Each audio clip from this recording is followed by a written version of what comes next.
or everything gets up and running on various streaming social media platforms, the Twitters and the Periscopes, the YouTubes, the Twitches. Thank you so much for joining.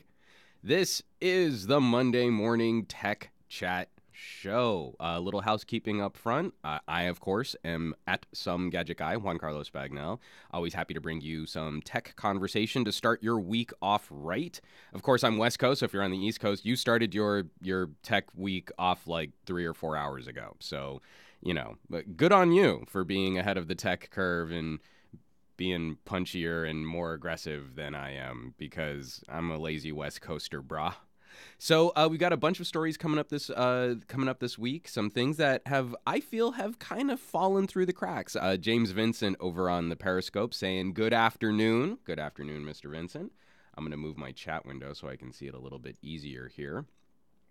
First and foremost, I'm almost back to normal.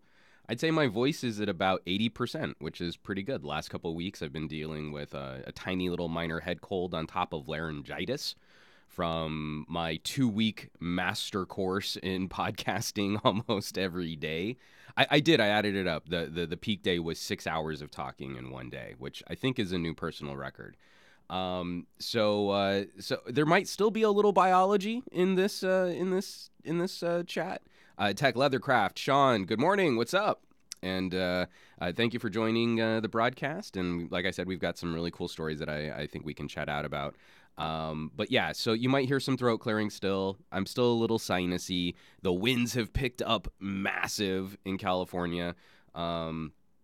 So, I'm a little congested and allergy-y from that. And again, I think it's important to kind of express this, because for a lot of your favorite content producers and creators, I don't think we always share just like what it costs and what it takes to keep us up and running. The human instrument is very delicate, and I'm a very sensitive individual, and it contributes to the quality of discourse and conversation. From Mark Z, good afternoon, Juan. Enjoyed the podcast with the audiologist. Keep up the great content. Absolutely one of the best things I think I've ever produced. So I think it's about 6 minutes long. When I sat down with the audiologist, Dr. Allison Grimes from UCLA, there's a 35-minute sit-down interview, which you can catch on the SGGQA podcast feed, where the Monday Morning Tech Chat also lives. But I cut up a little 6-minute master video, courtesy of the New Egg Ninjas. It took a team of 4 people to produce that video, and I'm really proud of how it came out. It took a little longer than I wanted it to for it to reach, but it's also, those of you who have any knowledge of production understand that 3-point trifecta of good, fast, and cheap. So if you want something good and fast, it won't be cheap. If you want something good and cheap, it won't be fast. So it took us a little bit longer than I might have liked to get that out, but ultimately we ended up at a much higher quality product that I hope you guys will enjoy, and I hope it gets shared, and I hope it's discovered over a long period of time. It's a conversation that's near and dear to my heart, coming from a world of recording, spoken word, and voiceover that I don't feel people... I feel a lot of people take their ears for granted. And unfortunately, currently, that's going to lead to generations of really, really deaf people very early in life. So I hope you'll give that conversation a listen, give the video a watch, and share it with the people in your circles of family and friends who you think might benefit from that kind of discussion. But I'm seeing Sherrill, I'm seeing Met, I'm seeing James Vincent saying 5 p.m. where he is. Very well. From Sean, I agree. I'm an LA native as well. It sucks when you wake up in the morning and it's like, I woke up early. And then you're like, New York is still like 3 hours of business ahead of me. And the weather has been crazy windy. In fact, we're in California because our electrical grid is such crap. It's so spread out over such a megapolis stretch of land.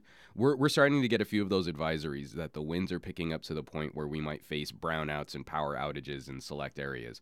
I'm in one of those areas where, a gust of wind which can whip around some tissue papers might also blow out a couple transformers. So it's some freaky stuff. Cool, some cool tech stuff coming up on the channel. I'm not going to tease it too much because I wrote an editorial on my Patreon talking about some of my experiences recently, producing the audiologist review, and then some other relationships that I'm having a difficult time untangling in terms of business and content production. Like, we want to be creative, but we also need to feed our families. So I don't want to get too much into sort of that kind of behind the scenes stuff, because then it's just another YouTuber complaining about having a really awesome job. I don't think anyone cares. I don't think that's really important or germane to the conversation. If you're a Patreon subscriber, you can catch that editorial. But one of the things that really opened my eyes in doing that audiologist review, and something that I've talked about a little before on this channel, I am not interested in just belching out video after video after video after video in some kind of race to SEO-ness, because that's what the flavor of the week is, and that's what's trending on YouTube, so that's what I need to produce so that I rank in search and I'm relevant to you guys. Because ultimately it just leads to a dearth of, in my opinion, a dearth of really uninteresting videos that you probably wouldn't want to watch. And taking that little bit of extra time, working with a team, the Newegg Ninjas, and actually considering my edit. You know, one of the things about the Dr. Grimes video is we actually did have some pretty significant problems.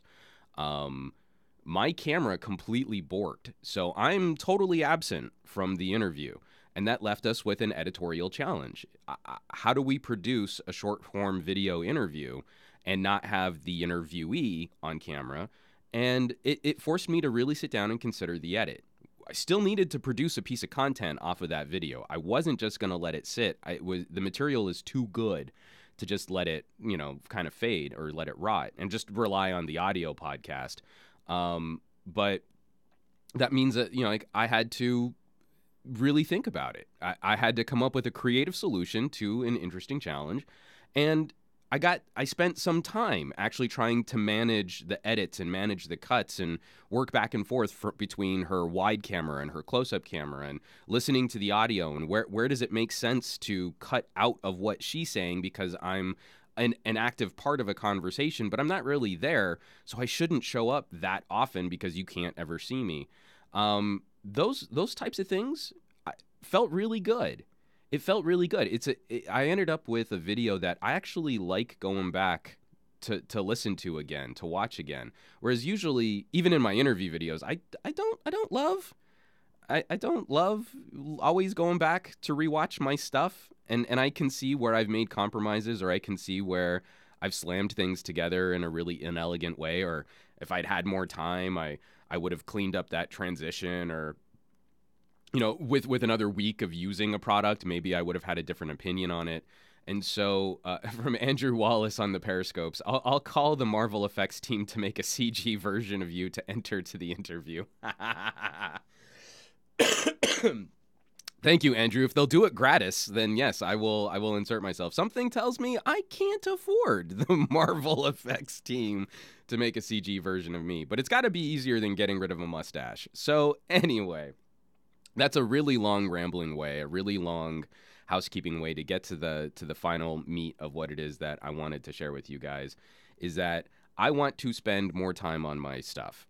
I want to spend more time using the products that I'm tasked to review, and I want to spend more time actually producing the review.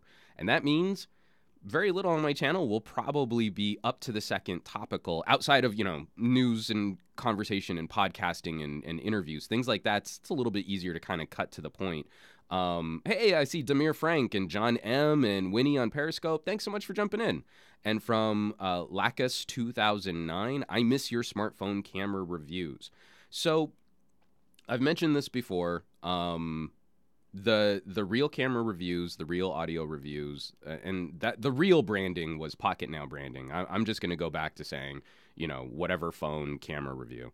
But those were a significant amount of work, even slamming them as fast as I possibly could.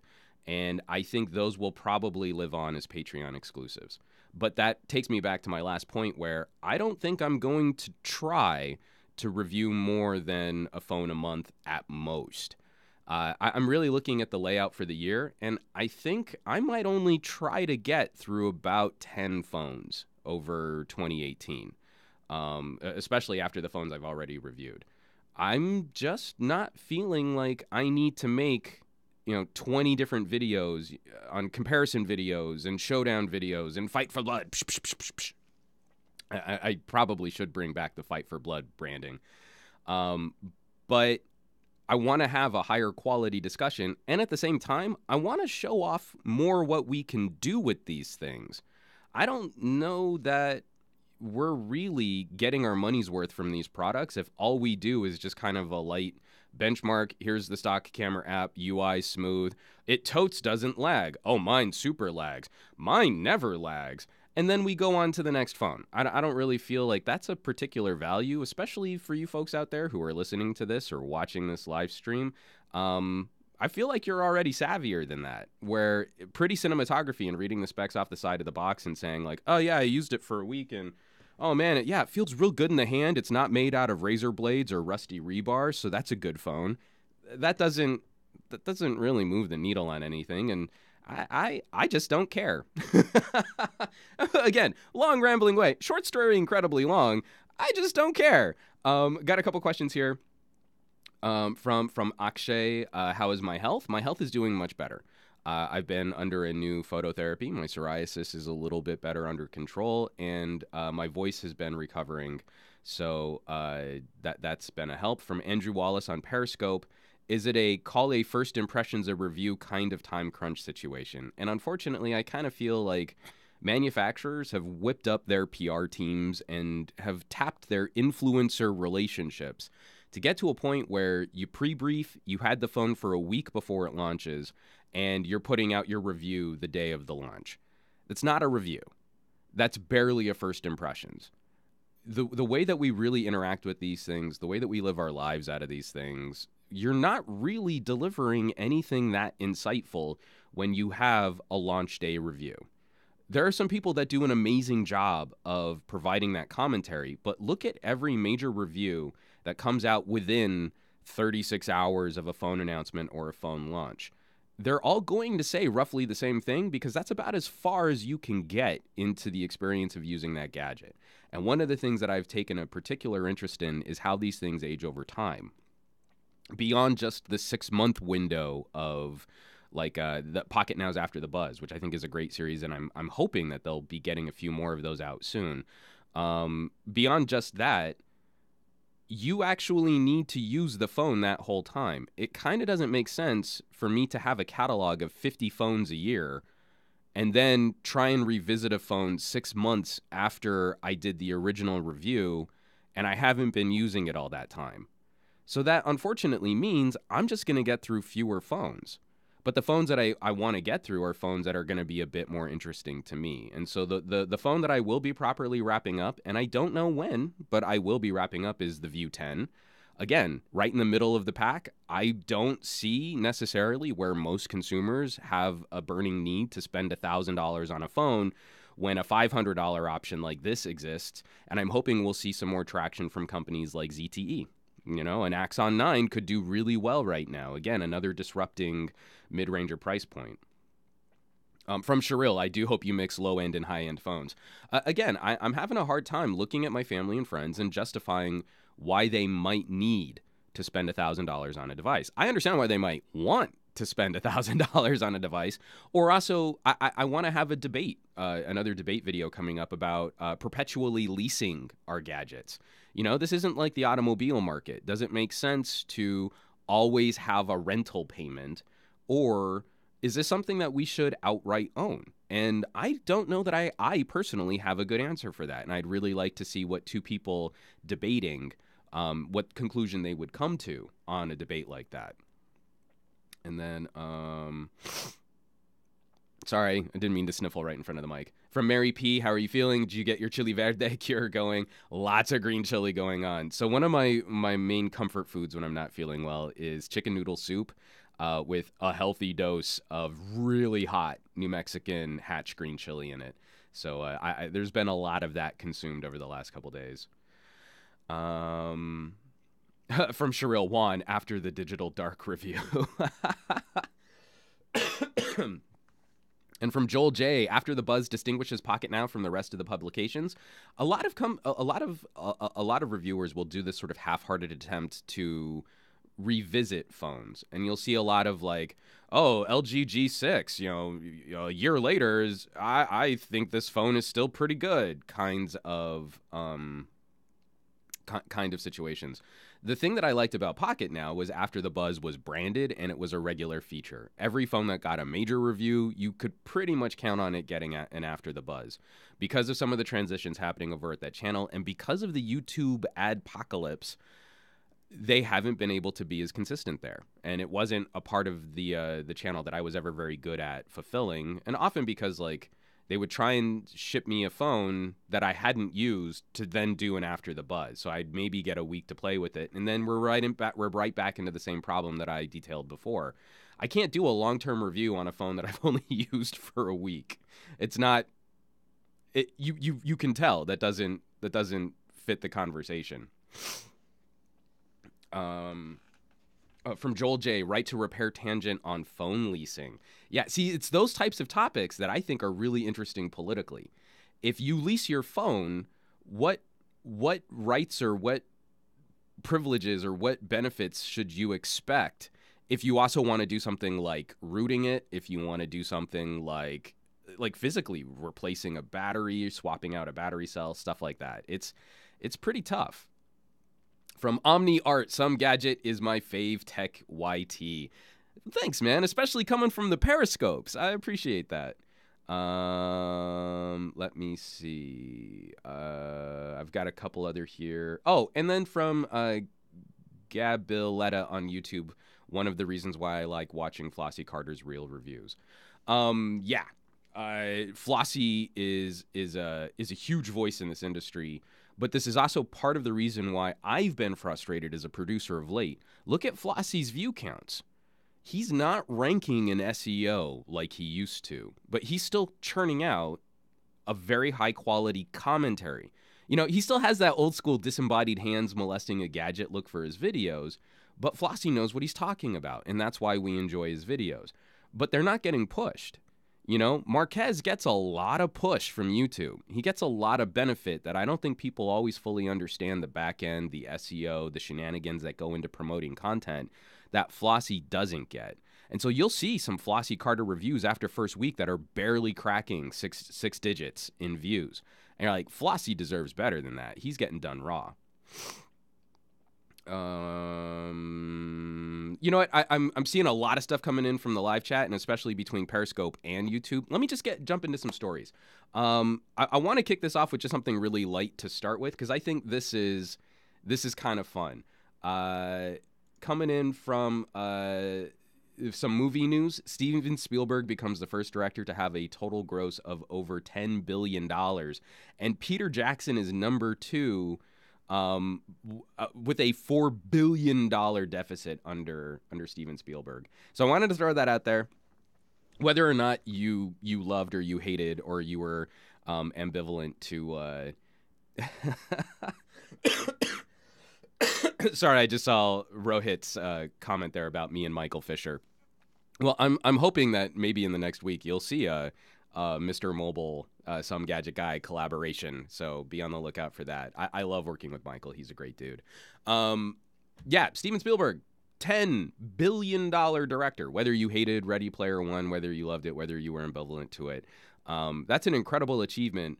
What I think is kind of interesting is in this world of box office receipts and push for higher grosses, and at the same time, we're always being told that movies are in decline. Entertainment, I think, is going to be set to have some pretty significant disruptions over the next couple years. Do you think that the movie theater experience is going to stand up to things like consumer-grade VR? I think would be a really fun discussion. And then also, who's going to be the next groundbreaking director? Steven Spielberg came from an era of these really disruptive directors that I think really helped change the cinema language that we all take for granted today. In fact, that's one of my complaints with Ready Player One, the film, is you've got a director who's kind of paying homage to himself, and that's a tough call. It's something that I don't feel quite works for a movie. Someone who's too deep in his own milieu, his own genre, to then also be referencing it and paying homage to it. Cheryl, when you said 10 billion, the first thing that came to mind is Dr. Evil is $10 billion. I can't do that and not cough immediately after it. So I want to know I want to see who's going to be the first director to really embrace something like immersive storytelling, or who's going to be that person who finds a good narrative crutch for 360 degree or VR video. Something like that, I think, is going to be a really big deal moving forward. An immersive or an interactive story, and really chipping away at that barrier between movies and games. Making movies more interactive by giving the viewer control over where they look. Well, that starts to resemble the games that we all play. So it's a tricky situation, but all wrapped up in me talking way too long about congratulations for Steven Spielberg to become like the highest grossing director of all time. That's incredible. I also wanted to call out The Verge, just because it's The Verge and I think they're funny. This story came in. I'm not even going to click on the site because I don't necessarily love giving The Verge a ton of traffic. But this is up on the Reddit that I found. It's time to give Firefox a fresh chance. Good job, Verge. You're like a month behind everybody else. So congratulations there. You see, Firefox is my browser of choice. I was a huge fan of Chrome before Chrome got super bloated. Chrome is now a resource hog that I hate using. And in fact, even for something like Hangouts, I'm live streaming this through OBS, and everything I can do to avoid having to use Chrome, because it's not as good as it used to be. I understand familiarity. So if you're really into using Chrome and you know all of your keyboard shortcuts, you've got all your bookmarks, you've got everything through Google anyway, I'm not telling you to jump ship, but the new Firefox Quantum build has been awesome. I mean, it's been great. This thing is much more fluid. It's much more dynamic. The initial bug of me being pissed off about all of my old add-ons and plugins kind of breaking, because I mean it's a fresh start browser, so they killed compatibility for a lot of legacy plugins.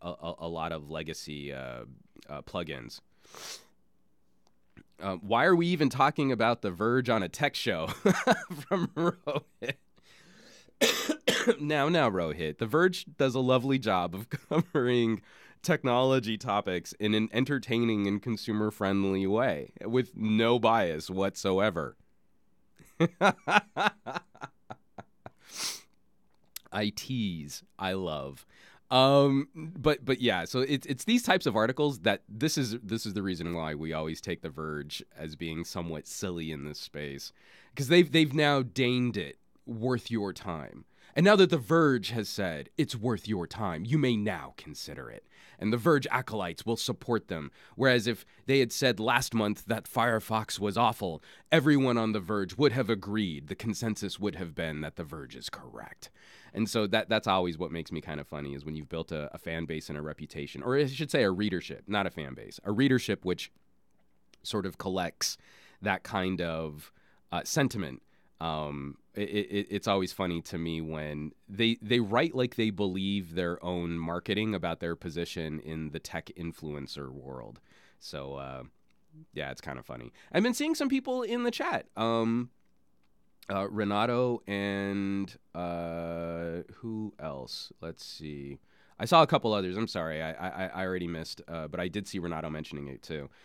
Because of some of the laptop shenanigans that we've been working back and forth with at Newegg now, like for the show, we might have to crack open a laptop because a vendor wants it shown on camera. And, you know, we have those kinds of relationships. Newegg now has its QVCE moments, and so sometimes we've got to show that stuff off. I might not have time to install Firefox before we jump into the live show. And Edge doesn't suck. It's not great, but it doesn't suck. I mean, anyone who's comparing Edge to the classic days of Internet Explorer doesn't really know what they're talking about, because we've moved on and Microsoft actually delivers a pretty decent browser. So it's okay. Renato report, The Verge equals the Fox News on tech. I don't want to push that far. I don't think that they have a manipulative agenda which completely distorts any factual accounting of reality. I don't believe The Verge has that kind of reality distortion field. Instead, I kind of want to put them up with CNN, where you have moments of actual legit reporting, buffered by a lot of pandering to audiences to keep their eyeballs on the screen. When CNN started doing the, let's see what Twitter has to say about this topic, I kind of knew we'd lost the plot. Because if I want to see what Twitter has to say about something, again, referring to Twitter as if it's a singular block, as if Twitter is one thing that you can have a consensus on Twitter about a topic, in a man on the street kind of way. What is Twitter talking about today? Well, I can go to Twitter and see what people are saying on Twitter about a topic. I don't need you for that, CNN. Thank you very much. But then they also, I think they cultivate their production in a way that if you're a CNN audience, then you kind of have a feeling what CNN will say about something, and you go there to have your opinion reinforced. I don't feel that they outright lie like Facebook can, like Facebook. We have some stories about Facebook. Like Fox News. that was a pretty good mental slip right there, conflating Facebook and Fox. But where Fox News can actively distort a story to fit some sort of pre-described narrative on talking points which are directly benefiting a certain political group or ideology. I don't see that in The Verge. I don't want to go that far with The Verge. When are Verge revealing their iVerge logo? Actually, I got to say, The Verge has actually backed off some of their outright Apple pandering. They've stepped it back a little bit. I will give them credit for that. There was a time where you would go into a Verge review of a non-Apple product where they would actively talk about why an Apple product was better, and this is why you start your scoring off with 9s for Apple products, and then you can only be under that if you were a non-Apple manufacturer. I think they've done a good job of taking a step back away from that type of obviously gamed scoring metric for their reviews. But it's still there's this air of superiority to the tone of their writing, where if they're detailing a situation like this, Firefox, it's time to give Firefox a fresh chance. Verge is now deigning it as being worth your time. It's that worth it or not worth it, where they're telling their audience, because we're the experts, we're going to tell you whether or not something is worth it. That's a style of editorial that I just don't really particularly appreciate.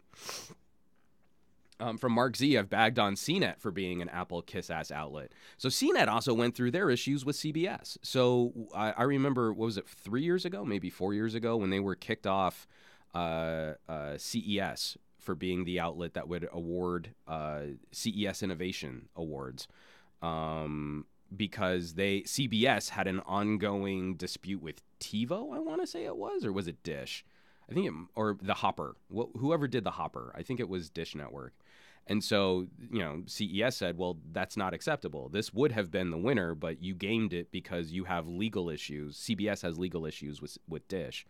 Again, I think CNET has kind of backed off from their obvious Apple love.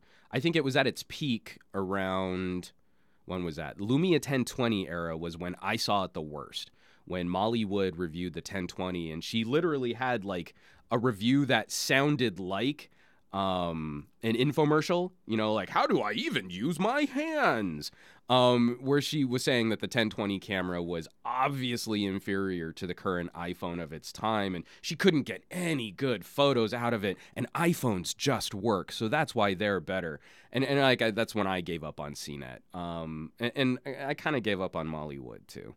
So anyway, I want to jump into this next story here real quick, because I'm sure this is going to be, folks, you've been asking for it. Manufacturers are listening. Everyone's super excited about this new design aesthetic. It's the right way to go. Obviously, everybody loves it. And anyone who doesn't appreciate this kind of design is wrong. They're outright wrong, because Apple did it first, so obviously they had good reasons, and they make the best products, as according to The Verge and CNET. And it only makes sense that every manufacturer should follow in Apple's footsteps because they lead the way. They know what consumers want. And of course, I am talking about Samsung joining the Notch crew. Yeah. Woo! Yeah, because every time you look at a Galaxy, all you can see is that there's all screen. That the screen is not molested by a beefed up selfie camera. How could you live like that? From Renato Laporte, Notch.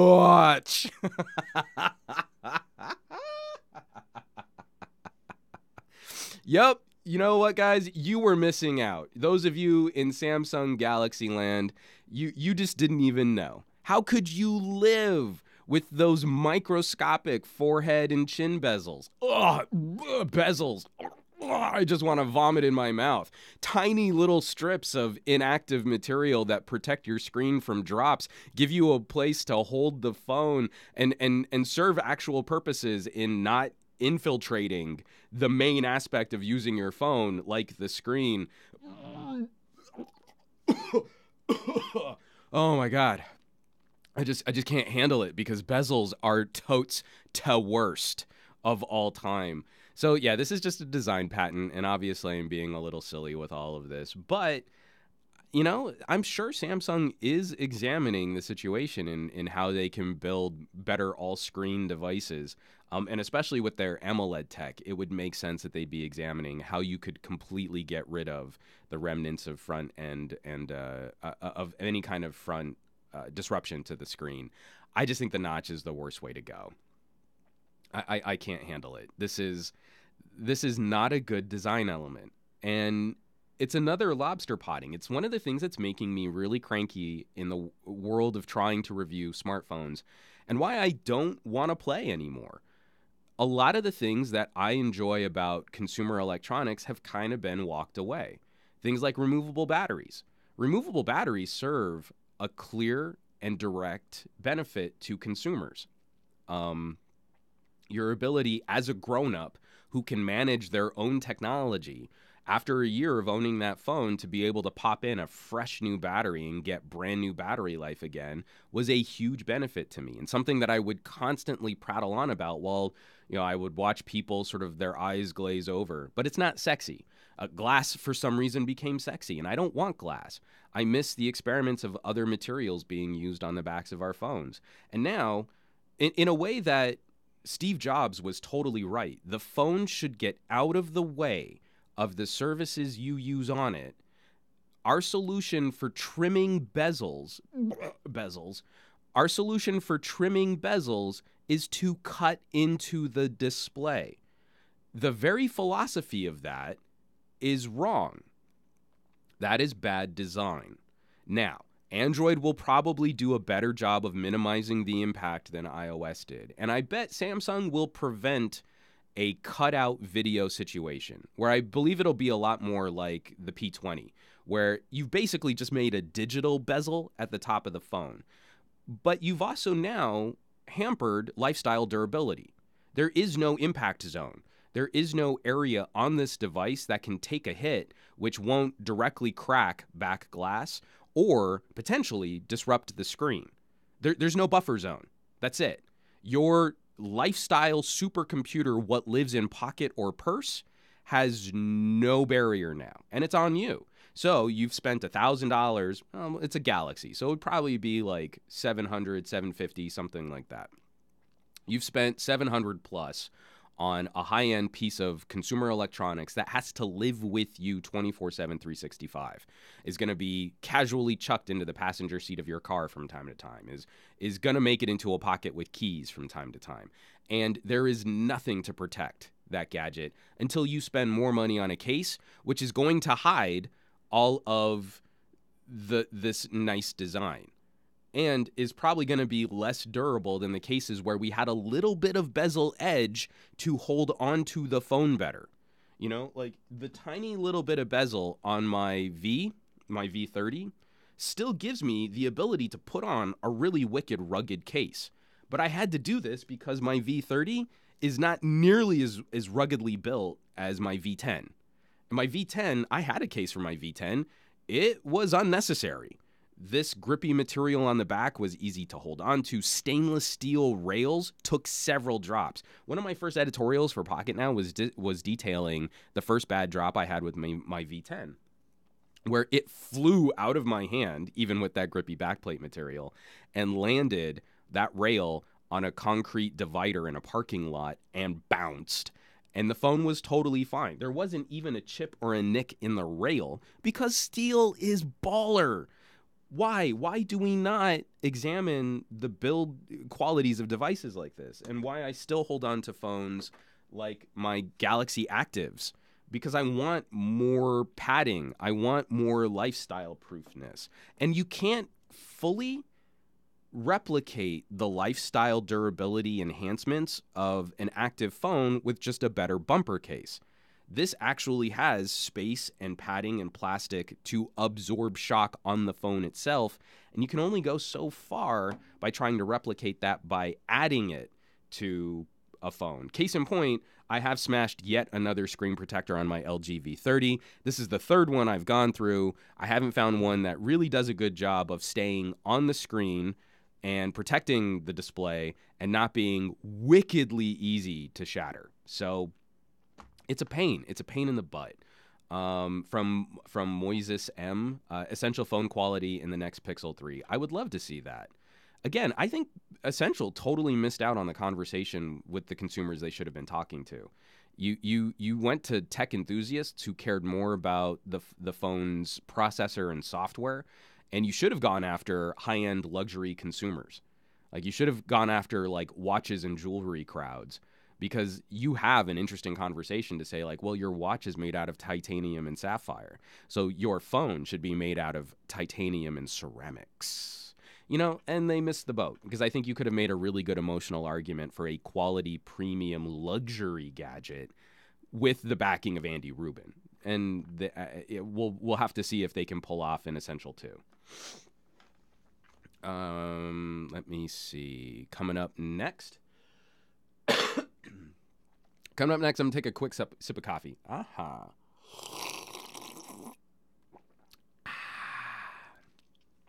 All right. So, from Renato Laporte, Jesus, Juan, what do you do on your V30? Maybe a tougher Spigen armor case. Now, I've got a Zizu case. The case is great. It's these BS screen protectors. Glass screen protectors on curved displays has always been a mess for me. And I'm tough on my phones, but I don't think I'm outlandishly rough on consumer electronics. It's just that I really use the crap out of this thing. At any given moment, it's going to be shooting video. I'm going to be having it in my pocket for a workout. I mean, like, it's a proper companion device for me. So I just haven't found... Well, and that, and also, I guess I am a little bit more aggressive when it comes to things like photography. I make jokes about rolling around in the dirt to get the right shot, but that's a joke because I do it. It's not a joke because I'm joking about doing that. It's that I will. If you hit up my Instagram, one of the most recent posts that I put up on Instagram, I'm at SomeGadgetGuy on Instagram, is a canvas print that I did of my daughter. And it was our Easter brunch. And we just went out to like some chain restaurant. I forget, Jimmy's Tavern or something like that. And we had my folks were in town and my cousins were there. And we just had this really lovely little Easter brunch. And we're leaving the restaurant, and they have those little kid play fountains. It's like a nice softer sort of rock material that then they have water jets that shoot up, and it kind of puddles a little bit, so kids can go and run and play and jump in the puddles and get kind of sprayed by water fountains. And my daughter's 2, and she's in her really nice little cute Easter dress, and my wife and I look at her like, let her play. So we take her little dress shoes off, these teeny little white dress shoes. We take those off so that she has better traction, because those things are really slippery. We let her go and run and play in the fountains, and she's doing these, like, For a 2.5-year-old, she's doing these really cute, like graceful skip strides. It's not quite a proper skip, but it's almost kind of like a horse trot kind of thing.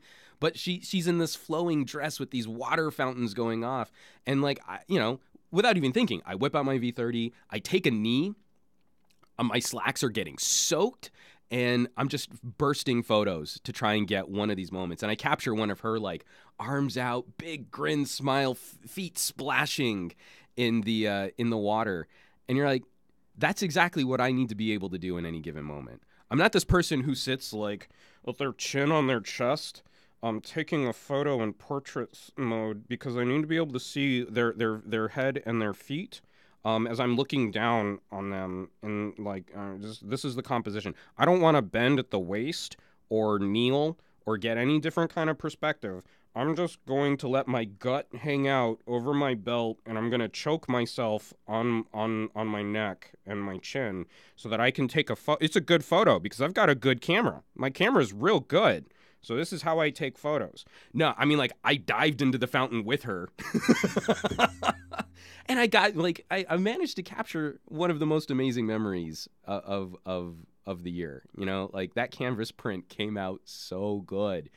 It's a 2-foot long canvas print printed off of a cell phone photo. Mind-blowing. But the only reason I got that was because I was willing to dive into a fountain with my daughter to get that shot. So yeah, I probably am a little bit harder on my phones than the average bear. But that's because I really want to use these things, and I want to show that you can really do this stuff, that it's not just like having I have a nice camera. Well, it doesn't mean you're going to take nice photos, but that also means that I'll probably be smashing screen protector after screen protector after screen protector. From @FatProduce on YouTube, where did you have that canvas print made? I uploaded it directly from my phone to Costco. Costco's new canvas printing is pretty sweet. And from John Key, is that pic posted online? The photo of the canvas print is posted online, and you can kind of see it. I have it purposely angled. I only have 6 photos of Lex posted publicly.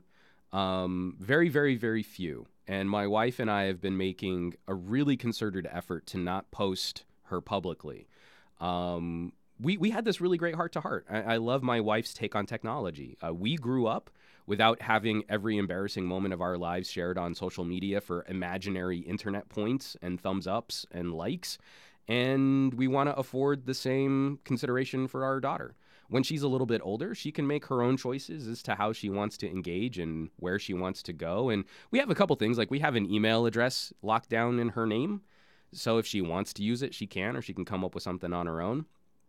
But we didn't want to broadcast her life like it was some cut rate reality show. And then also there were some privacy concerns too. Both Marie and I have had issues with some unsavory online activity, especially from when we were producing the movie review show. Movies You May Have Missed. We actually did have kind of a scary stalker situation, and we just didn't want to tempt fate too much on that kind of ill will.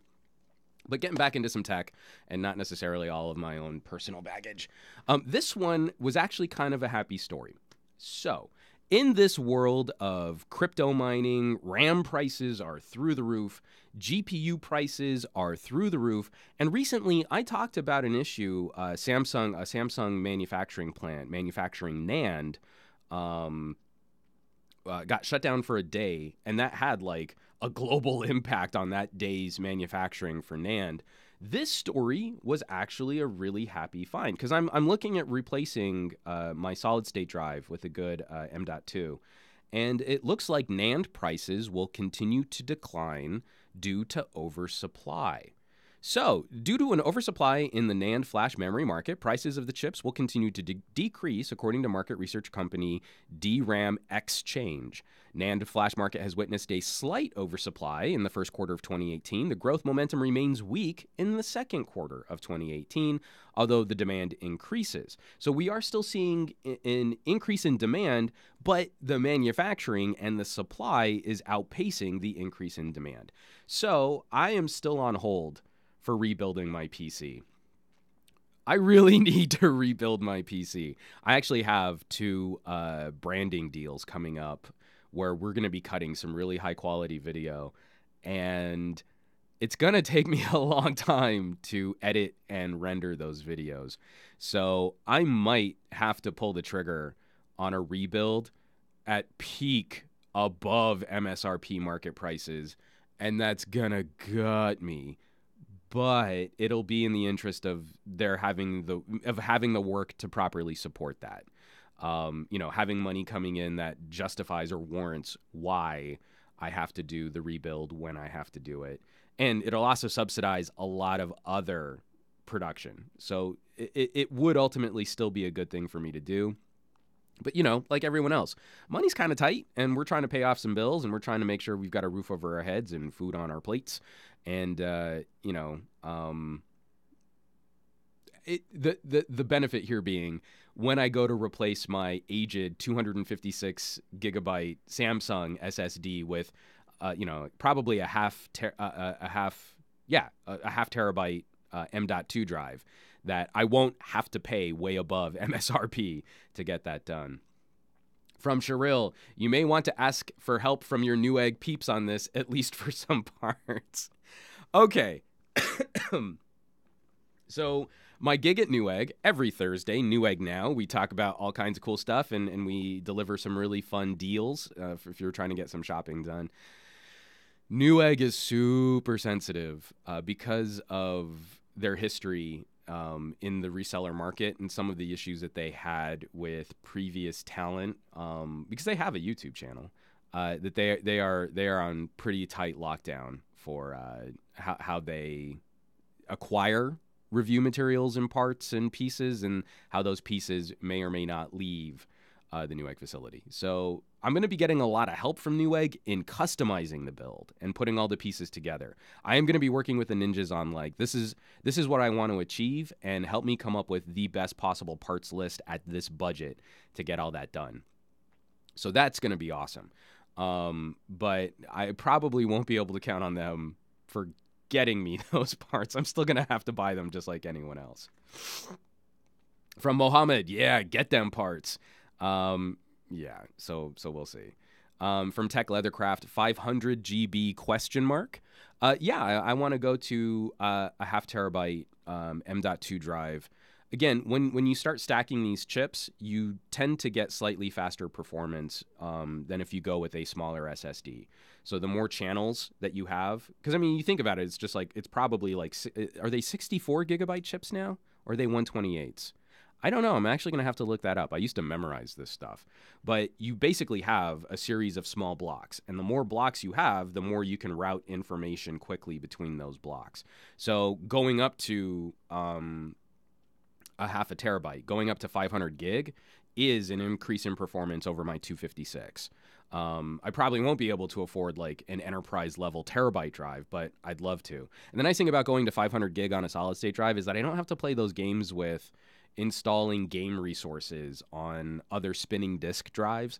I'm keeping that machine in peak form for gaming and for production. This is going to be mostly for video editing, so it won't be the best gaming box, but it should still do well for gaming. So we'll see. From Akshay, I also need an SSD for my laptop. My old Lenovo, that was the absolute best upgrade I've ever done on any piece of electronics. I have a first generation Lenovo ThinkPad Twist. So it's before even the Yogas where the screen would flip all the way around. The screen would swivel and then fold flat on top of the keyboard. It had a spinning disk drive in there. It was dying. And I popped it out for an SSD, and it was like I had a brand new laptop all over again. And so my wife still uses that as her main laptop when she's here at home. Again, I want to say that thing is years old. Again, it's aged so well once we got rid of the spinning disc. From Fat Produce, I'm thinking of saving for the first generation Vive after seeing some decisions made by HTC on the Pro. I've spent some time with the Pro. It's really nice, but I don't think you're wrong there. If you're just getting into a nicer VR experience, then the first gen HTC is still plenty powerful. Let's see, from Renato, and I want to see 256 gigabyte options for phones becoming a thing as well. I think we'll start to see that more often because I also think we'll see more companies getting rid of micro SD card support. More and more manufacturers are playing with this. Huawei playing with that. Google has never supported SD cards. And who else? Oh, like OnePlus and Essential. So with that kind of hitting the market, and again, because Apple can do it, then why not? So I think we'll see some other players doing that too. From Link057, Ryzen Threadripper ? Yeah, my rebuild is going to be built on a Ryzen. I'm hoping a Threadripper if I can raise the funds for it. But actually, the new Ryzen 2s are looking really good. So over where I'm at, I'm on an Intel 5820K. So a Ryzen 2 would be a huge upgrade over what I'm currently running. From Mark Z, is SSD the way to go over a spinning disk? Solid state drive is absolutely what you want for the performance sectors of your PC. And then for things like passive media, stuff that doesn't require the fastest throughput, I always build one fast SSD and then 2 big spinning disks into my workstations. So I have a temporary place for files for projects, a storage, sort of an archive space, and then all of the programs that I run get run off of the SSD. So I always try and have super fast storage for software, and then just big, dumb, slow storage for media. From at Fat Produce, again, talking about the HTC Vive. I just want to be on the bridge of the Enterprise. Nerd. I love you, Andrew. Okay, so getting into some business news. This one was, again, we keep seeing this story popping back up. This comes by way of Reuters. Sprint and T-Mobile merger talks back on, says key sources. All right. I am a fan of competition. I want more and better competition in every market. In the United States, we are down to 4 major carriers and then a smattering of kind of smaller players that seem to service more regional areas. I'm really torn on this because I kind of don't want to see Sprint and T-Mobile combine to become... I mean, I think they would actually eclipse AT&T. I don't know if they would completely unseat Verizon, but I don't want to have only 3 major carriers in the United States. And I also feel that adding Sprint to T-Mobile would dump T-Mobile with a ton of baggage and a lot of debt that they would have a hard time working around. Even in this story from Reuters, and I'll have links to all of this when I'm done with the broadcast. But already Deutsche Telekom, the parent company for T-Mobile, is having concerns over the valuation of Sprint as a company and what kind of baggage this kind of a merger or this kind of an acquisition would mean. The flip side of this is I'm not sure how long Sprint can exist in its current form, especially, who are they owned by? It's the Japanese company, SoftBank. Because of how they're owned by SoftBank, and it looks like SoftBank's getting really twitchy about how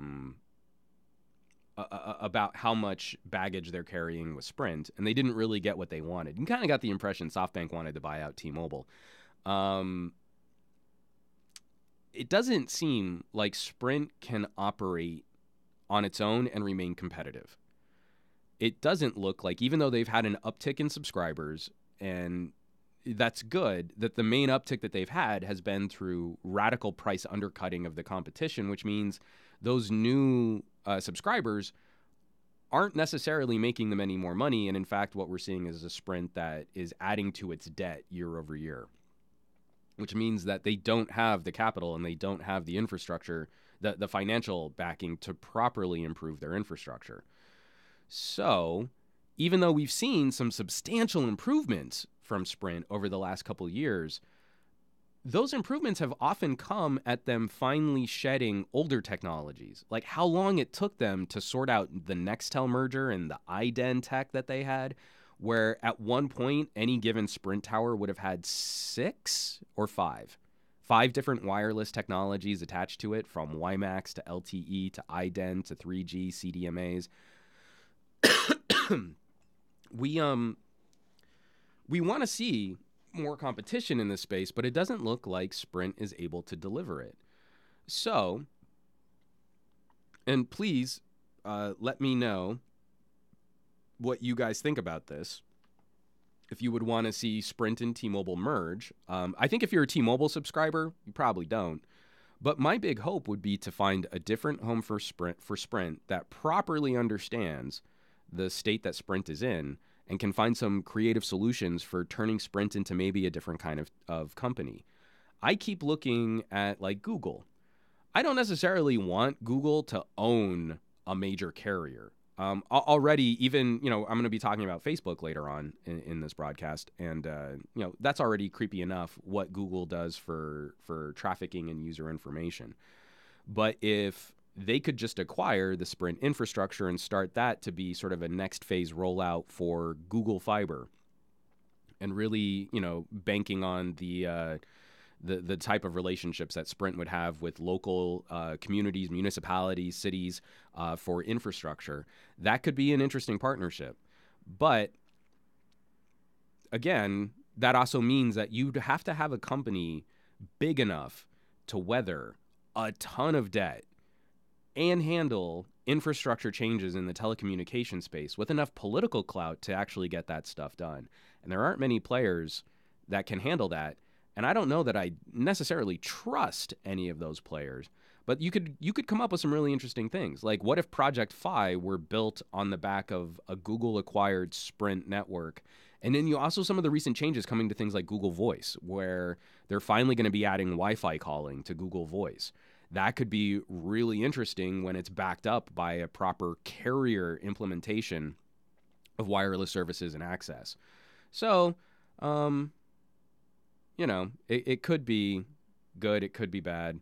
From Mark Z, Sprint needs to spend 200% more in CapEx to get its network close to all the others. Oh, no, Mark Z, I saw the commercial. There's only a 1% difference between Sprint and Verizon. So no, they don't need to. They don't need to spend 200% more. They only need to spend 1% more, because then they would catch up. And now that I say that out loud, if they're only 1% different, why can't they just spend the extra 1% to catch up?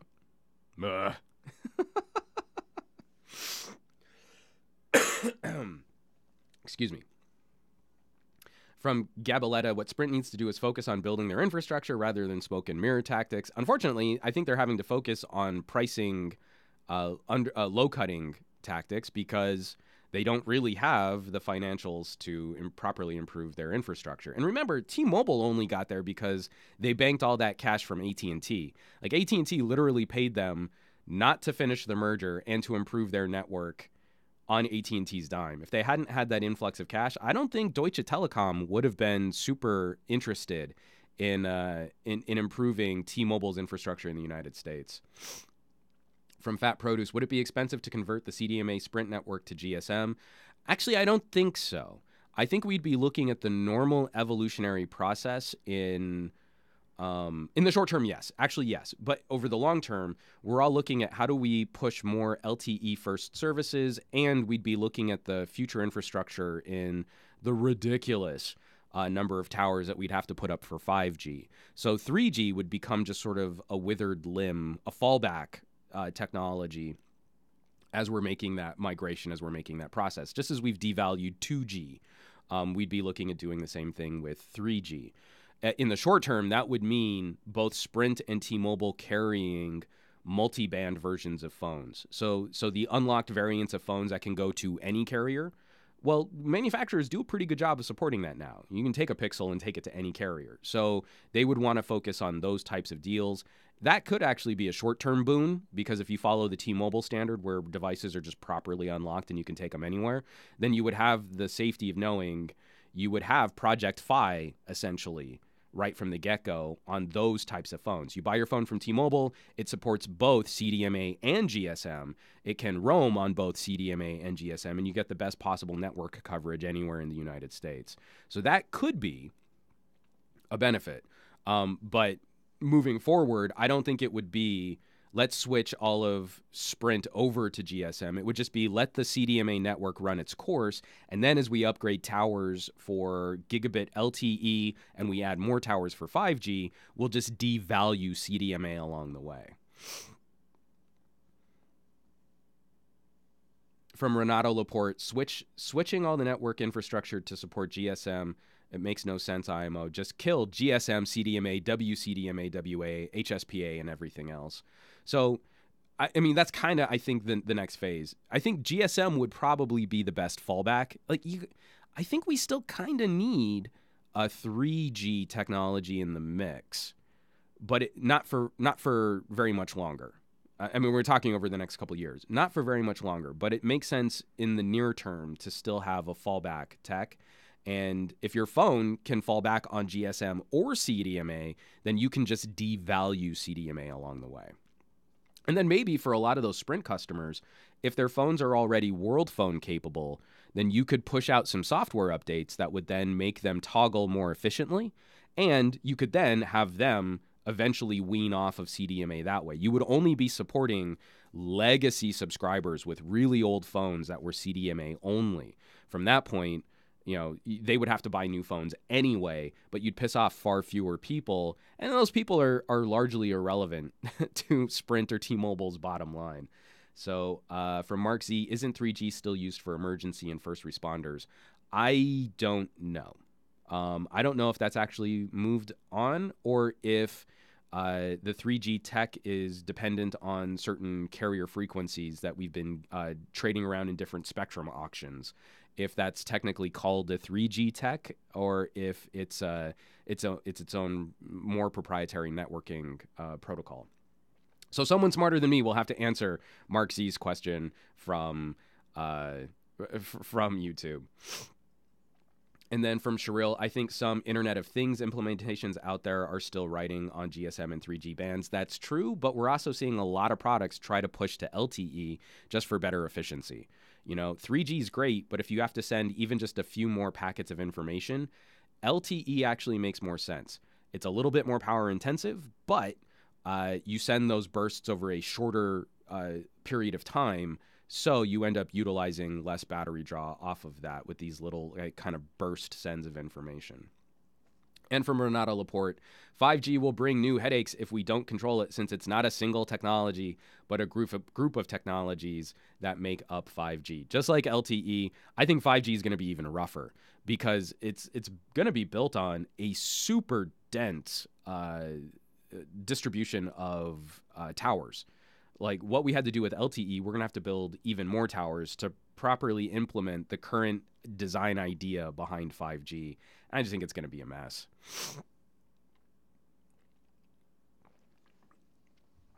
I'm seeing a bunch of other things too, working with MVNOs like Cricket, IoT in Europe using GPRS.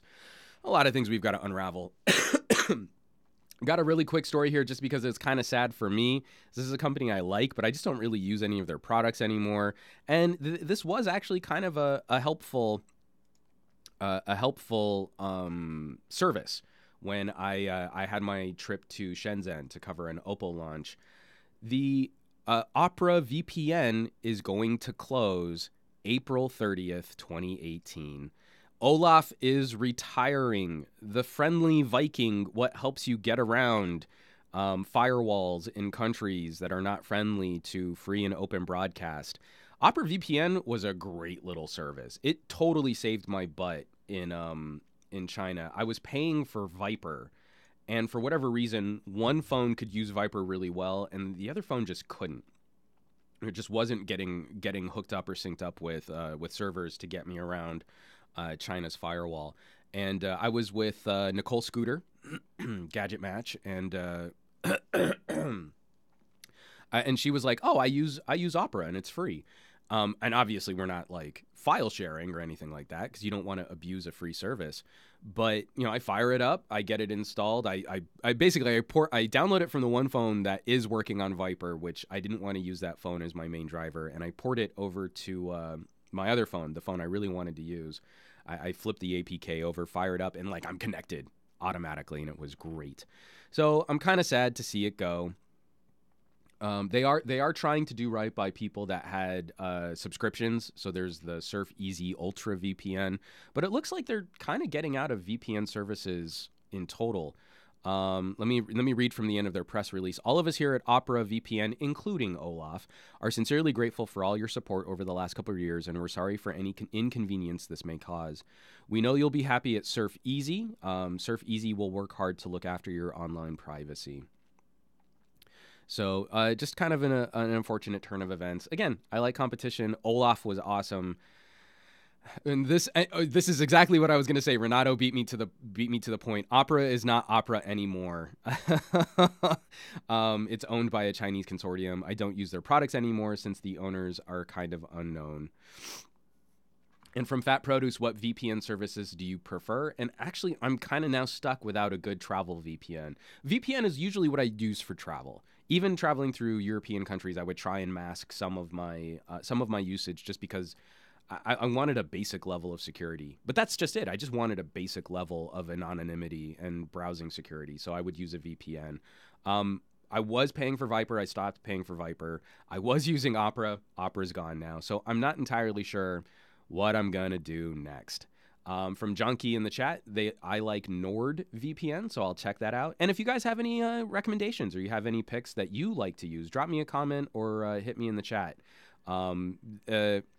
Again, it's one of those things where I believe consumers should have the best possible protection, encryption, security, and anonymity tools that they have to offer. And I think through sort of an open sharing, an open dialogue on that, we can keep pointing consumers to good products to help manage their online privacy. Oh, and Renato and David saying PIA is great. So yeah, PIA, NordVPN, some good options there. You know what? I should check them out, and then I should also try and do a video on that, just talking about some of those options. Not again trying to pick a winner, but I always like like a number of options that you can consider. Here are the pros and cons, and I think that would actually be a valuable video to add to this discussion. I should get on that. I don't want to spend a lot of time on this because it's just a press release, but I kind of want to get your feeling in the chat too. This is Sony sent out the full press release on this. And I've had kind of a love-hate with Sony over the last year, or the last couple years. But last year, I was very happy and I was very surprised by the Xperia Compact. And now we've finally got the buzz, the word on the Xperia XZ2 Premium. Ultra high sensitivity dual camera, 4K HDR, movie recording, 4K display. This is still a product I am very interested in. A new camera sensor with the highest ISO sensitivity ever in a smartphone. Photos up to ISO 51200. I almost want to say 512,000.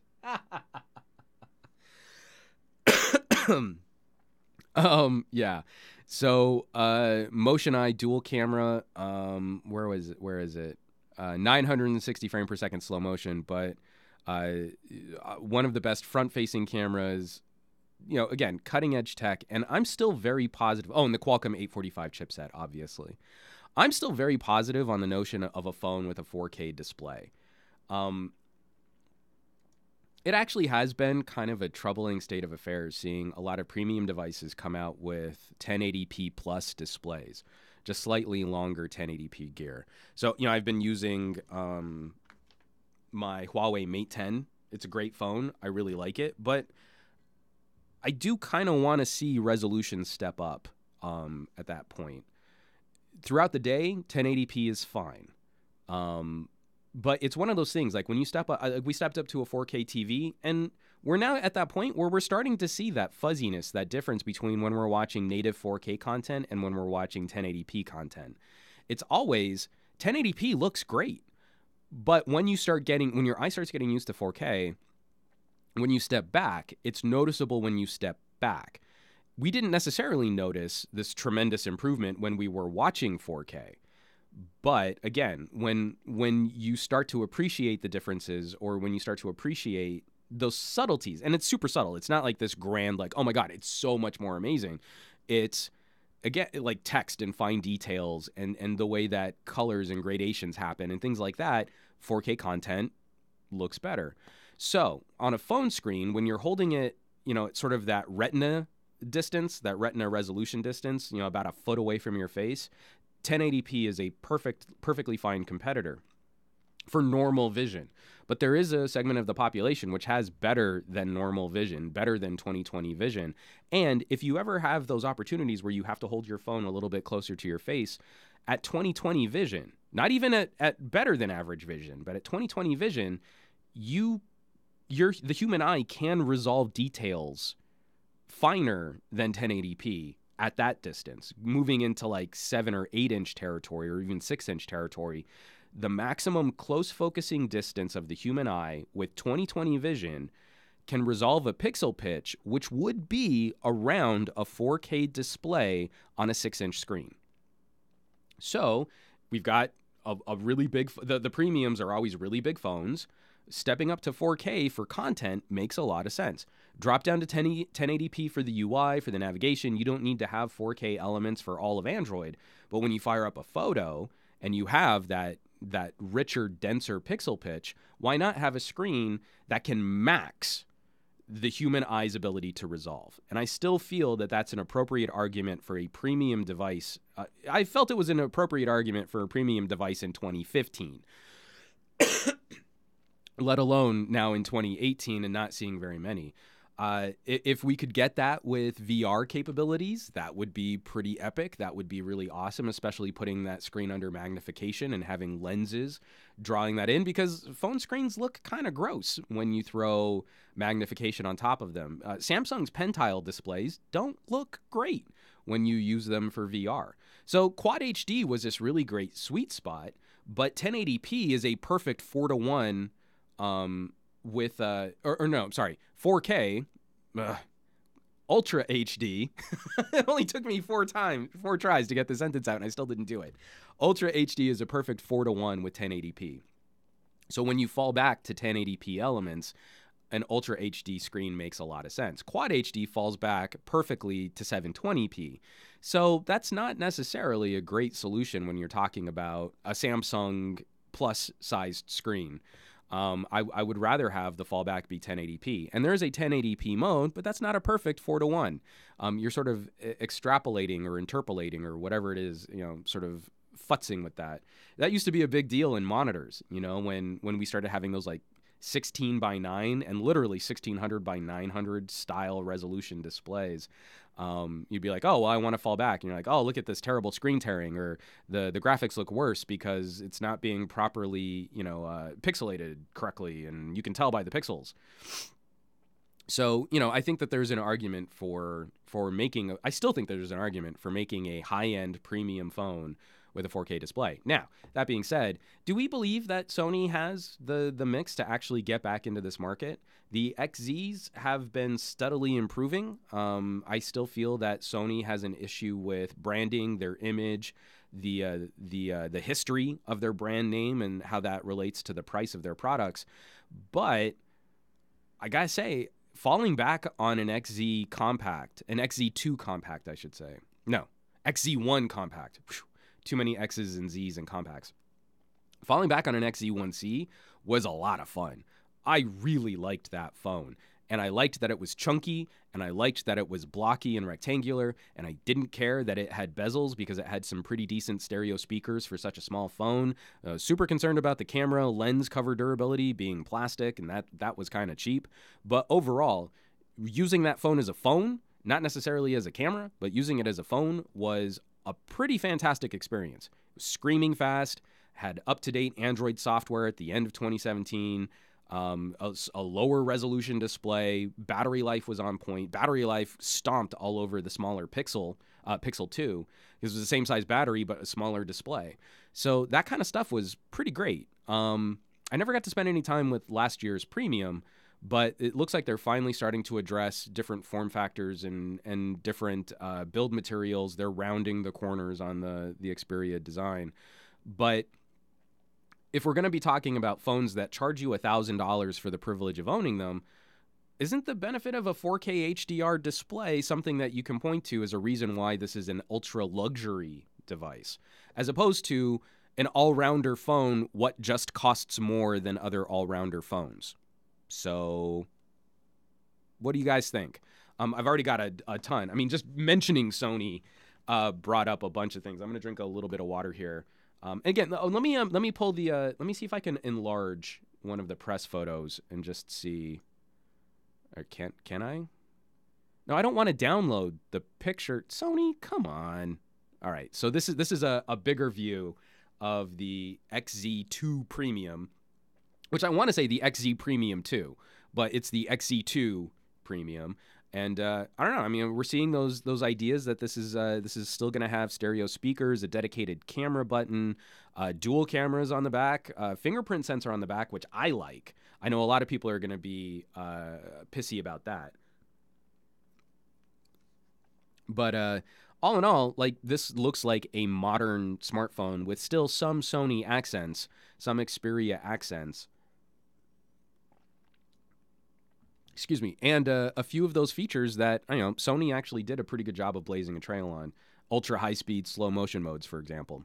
That's a good call. I like that. So let me go through some of this chat here because it's been coming in pretty fast. Wow,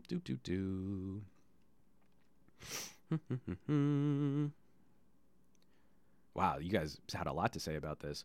Unless you have a 7-inch screen a foot from your face, I think 1080p plus is perfectly good. So this is from Sherrill. Like I said, 1080p is fine. It's fine to get you through your day. But why are we paying premium prices for good enough? Again, there should be some sort of outlier or some sort of differentiator. On an LG V series, the differentiator is really expensive DAC and amp to really drive your audio. And the screen's okay. And great camera tech. So that's a differentiator. I am willing to pay more for that differentiator. But I also want to see some kind of progress. And I think it's also okay for that progress to occasionally be on the outlandish side.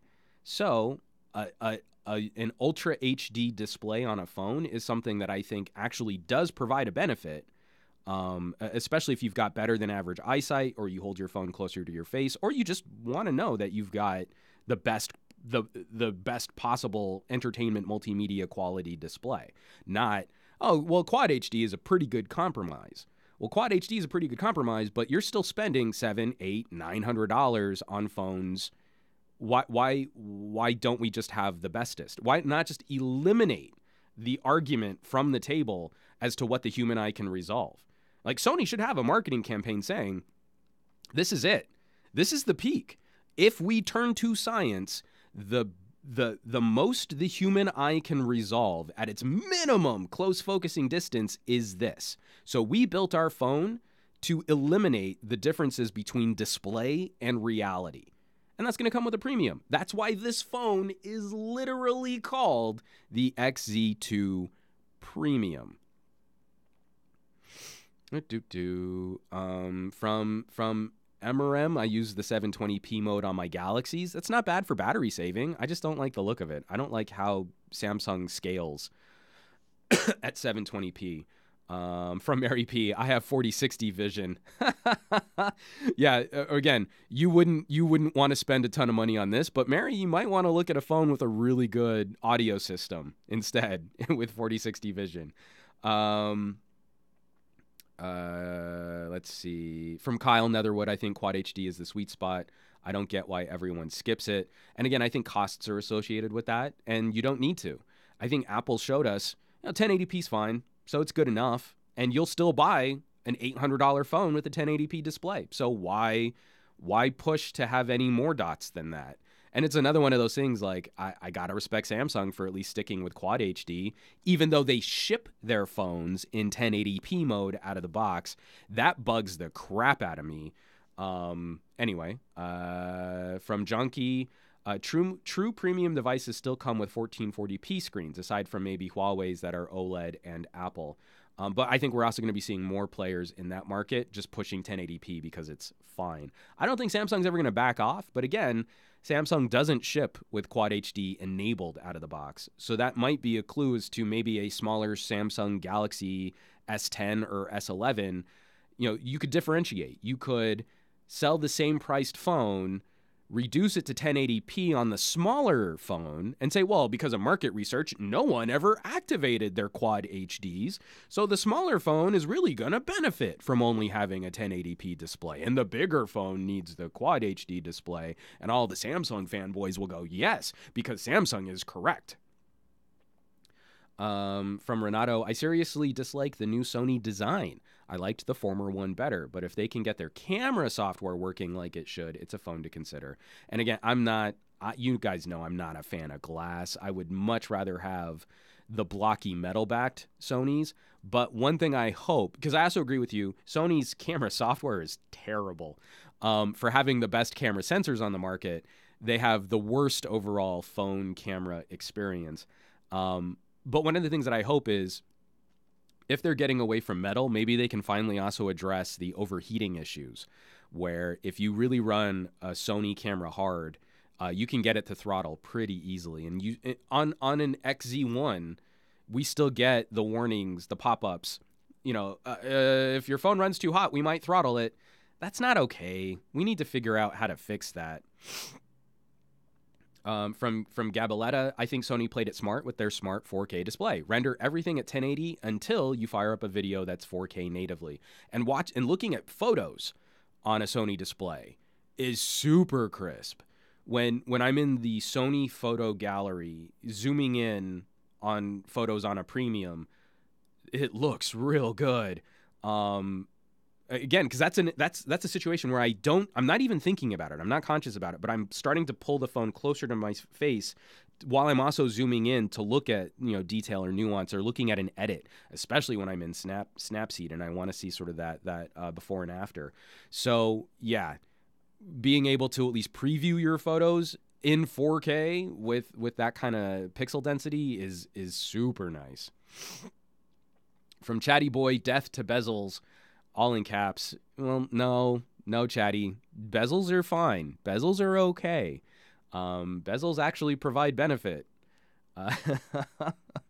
From Cheryl, I agree with Renato and Juan. The Omni design is very good. Sadly, the market says curves, glass, fingerprint scanners at the back. So Cheryl, here's the thing.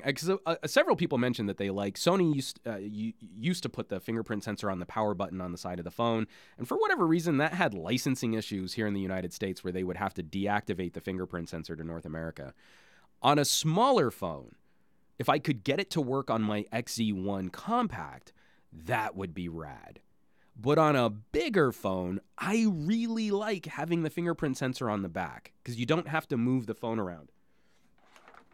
It's going to be a major talking point in my final review whenever I finish it on the View 10. So the Mate 10 and the View 10, pretty similar devices considering the parts bins that these companies are working with, Huawei versus Honor. But when I'm holding a really tall, skinny, lean phone, and I've got it seated in my hand for a way that I can easily interact with the navigation buttons and still kind of control power and the volume rocker, when I've got it really seated in the palm of my hand, it is so nice being able to just flick a finger onto the back where my finger just lines up right there naturally with the fingerprint sensor. I have to think about and move to reach the fingerprint sensor on the View 10 because it's way down here. So if I've got it seated in my hand in the way that I would want to use it for doing the thing that I'm going to do on the phone, I have to move the phone, hit that fingerprint sensor, and then dance it back into my hands for actually moving around stuff on the screen. It's pros and cons. Everybody likes what they like, but considering how fragile these things are, I am very conscious of every time I need to shift the phone in my hand when I'm out and about, walking around, dealing with Lex, taking photos at the park. So for example, like when I'm doing photography stuff out at Lake Balboa, I'm walking very aggressively to the points that I need to hit. Like I like that little bridge with the waterfall. I like the boats where all the birds collect. I want to get those photos as consistent landmarks for my camera reviews. I'm not dilly-dallying. I'm purposely walking to that point, and I want my camera set up and ready to go by the time I get there. So I'm doing a walk and use with my phone. That is enough to make me a little nervous in how I'm handling the phone. Again, I'm walking on uneven sidewalks, getting to a wooden bridge that's super rickety, and I've got to unlock the phone, get the camera set up, think about my shot, compose my shot, and that's kind of what contributed to me smashing the screen on my iPhone 8 Plus when we did that review for Pocket Now. Was like I was in the zone. I wasn't thinking about trying to baby this device. I was thinking I've got to get this shot, and I also want to do a comparison with the Pixel, and I'm going to sit down, I'm going to take this photo, and the phone slid right out of my pocket because I really wasn't paying attention to managing the phone. I hate that our phones require us to babysit them with more mental activity than they did a couple years ago. Because I never had that concern with the V10 or V20. I never had that concern with the Note 4. The Note 4 just hung with me. I didn't have to think, well, now I've got to gingerly place it down on the surface. Now I've got to be careful how I put it in my pocket so that it doesn't slide out of my pocket because it's a wet bar of soap. I didn't have to do any of that. And now on new phones, it's like, well, what case do I have? This like plastic bumper really isn't sufficient for keeping the phone protected if it has to tackle a drop. So now I've got to like keep it on a platter as I gingerly move it through my day. But I digress, and I'm cranky. From Renato Laporte, I don't even use the software navigation keys on my Mate because it's too tall. I use the navigation dock. If the fingerprint scanner was down there, I would use Face Unlock for sure. From Mohammed, the fingerprint scanner on the back is the right placement. And from Fat Produce, this is why I love my pop socket. It is so easy to keep holding onto absent-mindedly. So with me reviewing fewer phones, I think I will probably start looking at buying some more pop sockets because I really do like that handhold feel, having something that kind of wedges in and I can like balance the phone really easily on that. It's just, I was cycling through so many phones at Pocket Now, it didn't make sense to even get used to a pop socket. Like, because then I would just, you wouldn't even be reviewing the phone. You'd be like, well, I've got to buy a new one. I've got to get another adhesive pad, or I've got to swap this out. I've got to peel it off the back of my phone. And it would really sour. It's the same thing. Like, I like skins. But reviewing a phone with a skin on, and you'd get all of these really undies in a twist Pocket Now viewers. Like, oh, I can't believe you put that ugly skin on your Galaxy. Meh. Skins are the worst. Oh, my gosh. And you're like, no, dragon skin looks really cool, and it helps me hold on to the phone better. If I were in earnestly using any of my Samsung products, I would probably have a skin on them. Is the pop socket or keyring stand better? I would say it's probably pros and cons, whatever you prefer, something like that. Again, I don't know that there's a right answer there. But yeah, so anyway, this descended more. Share with me, and especially in the comments if you're watching this after the live broadcast. Sony, what do we think? Is there any hope for a comeback? Because I want to see more competition. I want to see a strong Japanese company in the mix. Sony gets so much right and then will fumble the ball at the 5-yard line. I want to see a D-brand ad. Oh, come on, Ellis. I didn't even mention a name. I could have been talking about Slick Wraps. You don't know. Oh, I did say Dragon Skin, though. That is a D-brand product. This podcast is not brought to you by any partnership or no. That's no. There is no official corporate sponsor, but we do have links below all of my videos where you can support. Audible has been a good partner for us, so technically this podcast is brought to you by Audible. But again, it's all down below. From Sherrill, 5-yard, they fumbled 2 foot from the goal line. So again, however we're mixing up our sports ball metaphors, closer to the end zone is good. And so, within one down, I would say you're in pretty good territory. You're in strategic striking territory to accomplish your football touchdown home run. And so 2 feet from the goal line, 2 feet from the end zone, 5 yards from the end zone. I think that's a pretty similar window of how they could win. But from Kyle Netherwood, if Nokia can come back like they did, Sony may be able to as well. I would hope so. Again, more competition is better. And a company with some really good parts, some really good pieces, it makes me so sad when they don't fully live up to their full potential, Sony and LG. So, moving right along, this is one of the big political stories that I wanted to get into. Again, just for helping to join the conversation with your family and friends. This is the impact that social media is having on our society that, we can't take it lightly when political news comes out and Reddit goes crazy, when social metrics go crazy, when Facebook goes crazy, when hashtags start trending on Twitter. The psychological impact, the contentiousness, the visceral nature of discussion, and how fast something can get blown up or blown out of proportion is extremely important to be aware of.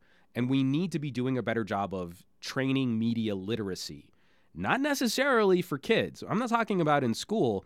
I mean more for old people who aren't quite as savvy about the machinations coming from bad actors in the social media space.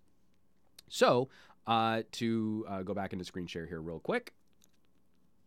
Russian trolls hiked 2,000% after the Syria attack. Now, why is this, and this is a story from Newsweek, why is this such a big deal? Because the reporting on this isn't just like some think tank or some analytics group or some PR company that decided to look at and made a tasty little infographic. This is information coming from Secretary Mattis from the Pentagon in Washington, D.C., in a State Department briefing. A Pentagon spokeswoman, Dana White, said in a press conference there has been a 2,000% increase in Russian trolls in the last 24 hours. Therefore, we will keep you all abreast of the facts moving forward. Secretary of Defense James Mattis on Friday announced the press briefing would be held Saturday for the specific reason of dispelling false information about the strike coming from Russia, which is a key ally of Syrian President Bashar al-Assad's regime. This is a big deal. This is kinda huge. Our government, our military, our defense initiatives have to get out ahead of social media stories. And this is how aggressively weaponized the conversation on social media has become. This is why we really do need to break the stranglehold that an outlet like Facebook can have on someone's internet browsing behavior. This is why we need to encourage our circles of family and friends. You know, like, again, in World War II, you would go out and plant a victory garden, and you would save scrap metal and tin, and you would reuse tinfoil to help the war effort. In the 21st century, we need to be out there. The equivalent of planting a victory garden is training our family and friends and kind of being obnoxious about it too. Sometimes making them listen when they're going to roll their eyes at us, but of being those resources in our circles that can help lead the discussion to say, this is why information matters. And this is why social media is so important, not necessarily in, making you feel good about yourself for taking a really good photo of your breakfast, but in how your own behavior cultivates the sentiment you have towards news stories. And that bias will lead to behavior like how you analyze political candidates. And that's going to have an impact on your ability to vote or support different types of policy, or, again, further causes that you might not necessarily know are causes you could maybe potentially disagree with. So this is scary. I don't like seeing press briefings on social media coming from the Pentagon. And I would feel like that would make a lot of other people in similar mindsets, whether you're liberal or conservative, making you a little nervous too about what the future of discourse is going to look like in this country and how we sort of approve the message coming from individuals. How do we vet the source? How do we know that we're not sharing compromised information or manipulated data? And there is no good fingerprint for verifying a piece of information as a headline is shared, because headlines are outrage traffic and they swarm all over Facebook. And then you have your grandparents or sometimes even your parents out there sharing like, there's a family member in our circle between my wife and I. There's one family member who will share almost every single Facebook post with the phrase, "I bet this won't even get one like or one share." And for whatever reason, that's a trigger for her, for that individual, to share that piece of media. And it's a sensitive topic because you want to be like, well, hey, family member that we love and that we care about and we want to hear from and we want to share information with you, you're being manipulated. Stop doing that. Don't give them the power over your Facebook feed to share information, which I don't think you fully understand what that information represents. So that's tricky and that's ugly and it causes conflict between family members. But I think we're getting to a point where we need to engage in that conflict to have healthier discourse and healthier discussion. Let me see. I had a couple people piping in on that. From Muhammad and from Sherrill, I miss when Sony was Sony Ericsson. I think a lot of people miss those Sony Ericsson days. I really miss the old days of smartphones. I had this right here. From @FatProduce, the fact that Trump announces policy via Twitter doesn't help this problem. The thing is, in the hands of someone I think a bit more reasonable in their discourse and a bit more statesman-like in their approach to international diplomacy, Twitter could be an amazing platform for sharing up-to-date pieces of information in the moment, carefully cultivated with an eye towards, again, empowering a conversation. It could be incredible. I just don't have any faith in this current administration to really respect the awesome power that this type of media can generate, that this type of conversation can wield. Again, from Fat Produce, more politicians are doing so with Twitter, and it isn't an appropriate platform to announce policy. I agree with that. Policy is nuanced, and Twitter is a text message. So, just like I would say, it's pretty crappy of you to break up with a boyfriend or a girlfriend over Twitter, or over a text message, I should say. You're right there, Andrew. It's not the appropriate place to announce policy. That clarification, I completely agree. But it's the perfect place to share a link towards policy to help, get people to look at a piece of information.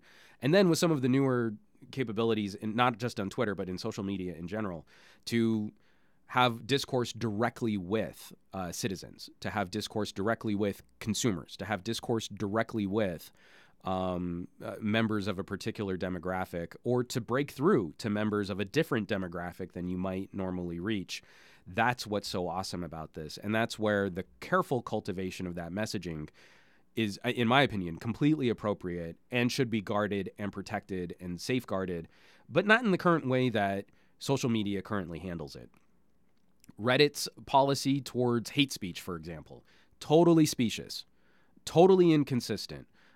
Even Twitch, you can look at, some game streamers seem to get away with showing a ton of cleavage and sort of manipulating their fan base into, almost webcam girl style behavior.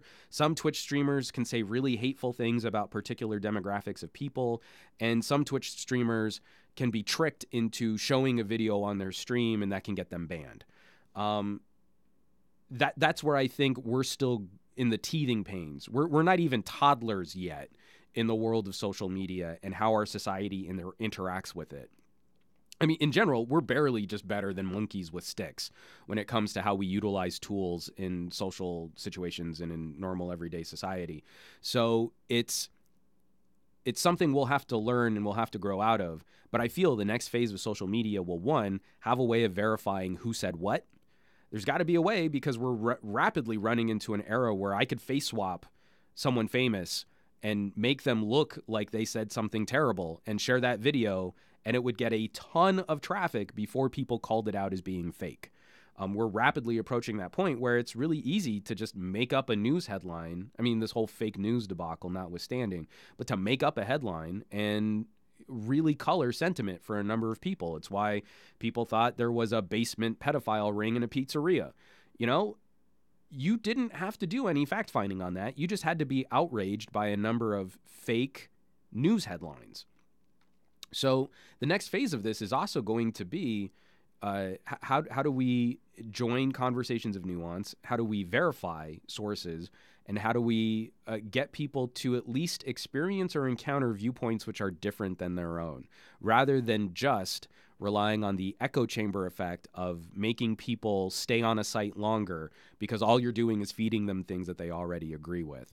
The Fox News approach to social media has worked really well, and now we need to break it. From Sherrill, oh, that family member. I know. I'm being so like diplomatic in how I'm talking about it, but man, that's going to be a rough conversation because I think it's coming to a point too, like everything patriotic, everything military, everything religious. And if you want, it's almost like, Back to the Future. In Back to the Future 2, for whatever reason, they made Marty McFly like really spunky and like, you're a chicken. And then like you could get him to do anything. If you put into a post, I bet you won't share this, then she like can't rush to the share button fast enough, as if someone's really grading her performance on her compassion via Facebook memes. From Mohammed, social media is starting to get scary. Giving out too much information is just wrong. And that's another issue too we're going to be talking about next. Facebook tracking and Google's right to forget is some really scary stuff. From Don Bra, at least you're honest. The president wants to get out the message he wants since he doesn't get a fair shake. Well, I don't want to turn this into a political stream, too much into a politics stream, but I think we've seen a pretty clear indication of behavior from President Trump dating all the way back to his earliest interactions with tabloids in New York in the 80s. He's very tactical about cultivating a very particular kind of message, and I think he's kind of a media bully. He is very quick to attack. He is very punitive in his responses, and he's not above some Nixon-like chicanery in how he manipulates certain narratives to his benefit. It's tough to say whether or not he gets a fair shake, because he's already colored a certain perspective of how he relates to the media and how the media should relate to him. So I don't want to just say like, it's the liberal media and they're always going to attack him. I think everyone sort of gets their back up with Trump. Even before he was president, everyone gets their back up with Trump because you should expect a very punitive response if you have anything critical to say to him. And he's the one that dictated the rules of engagement. So if you want to look tough in this current media market, you look cool, you want to be tough. I think he kind of helped create the reality show fervor feel. When you see people out in normal day, everyday life that act like they're the stars of their own reality show, well, those people are jerks. But I think Trump contributed to that style of discourse before reality TV was even a thing. When tabloids were way more powerful than they are today, that was the early proto-form of reality TV, and he was perfectly happy to contribute to some of the nastier elements of that. So does that mean he shouldn't get a fair shake? Well, that's tricky to untangle. There's a lot of baggage there, and it's not just from the presidential campaign to today that influences how we talk about a figure, a business figure, and a political figure like Donald Trump. It's more complicated than that, and we need to respect the nuance in really joining that conversation. That being said, I don't believe he joins conversations in good faith. And I think it's pretty clear if you go back through his Twitter feed how he contradicts himself almost every day because he's a creature of the moment. I really don't feel that there's any fifth dimensional chess going on. I feel he joins whatever's going to make him look the toughest in that moment, whatever's going to make him look good, and whatever's going to make him feel good. And then that's what he's going to go with. And that's the way it's always been. And that's what he's always done. And it's really easy to find in his own Twitter feed him contradicting himself from only a couple years ago. Not to say that you shouldn't have a perspective that changes with new information, but I don't really feel that's the case with a figure like Donald Trump. I don't think he's coming at the situations he entangles himself in with a careful nuance and an understanding of the content of the matter, of the subject matter, and that's what's leading him to changing his mind. Instead, I really feel it's the knee-jerk, What's going to make me look cool today? That, okay, well, that's what I'm going to roll with. And I think that's a sad state of discourse for our political machine right now. Mm-hmm. Let me scroll through just if there's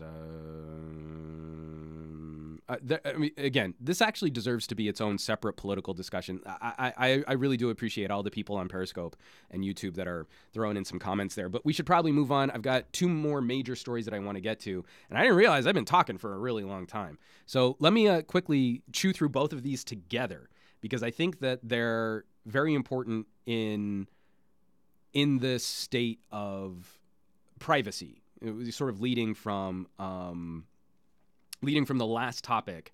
So Facebook's tracking of non-users sparks broader privacy concerns. So we already have an expectation that Facebook is going to play fast and loose with the information that we give Facebook. But of course, you are being tracked by Facebook, whether you're a member of Facebook or not. You can delete your account, and then any website which utilizes Facebook like buttons or share buttons can also track your behavior through various cookies that are built into websites, advertisements, and then social media plugins. Excuse me. So this is very problematic. If you're trying to untangle yourself from Facebook, it might not matter if you're even a Facebook user. At the same time, this was a story that I really wished had gotten more coverage. And this is Google loses historic right to be forgotten case in Britain. This was from 3 days ago. UPI covered this story. A British High Court ruled Friday in favor of a businessman fighting Google to remove a past crime from search results. So, information on the internet about you doesn't necessarily need to be permanent. And so one of the tenets of this case was a businessman who did some fairly unsavory things. The courts feel that he has atoned for those sins and he is trying to conduct business in a more responsible fashion. But what comes up on a search of his name are his past transgressions. So, at what point does the internet forgive that individual by devaluing the searches on that individual's past? And I don't have a good answer for that. I feel often when someone has conducted themselves poorly, that's relevant information to the history of how they conduct business. You know, if someone has a series of transgressions in a particular business environment, that's someone that I would be cautious of doing business with in that environment. But does that mean that we don't believe that someone can properly reform and be given a second chance? Should that information exist forever, or should the internet forget after some kind of arbitrary statute of limitations? At the same time, we also have Facebook tracking everything you do and profiting off of your behavior, even when you're not a member of Facebook. So these are some really sticky conversations to dig into. So, for example, let's just say, let's take crime out of the equation. Back to my discussion about how we decided to raise our daughter. Minimal technology influence as she was younger. She reads paper books. She doesn't play with tablets. She occasionally gets to look at photos and videos on our phones, but only with us actually scrubbing through photos on our devices. She really likes our awe on Reddit. There's all kinds of like puppy dog and kitty cat photos, and she thinks that's adorable. I think it's adorable that she thinks that's adorable. She gets to do that maybe once every other week, and only when, you know, like we don't have anything to properly placate her, like a real book, like a board book for her to page through.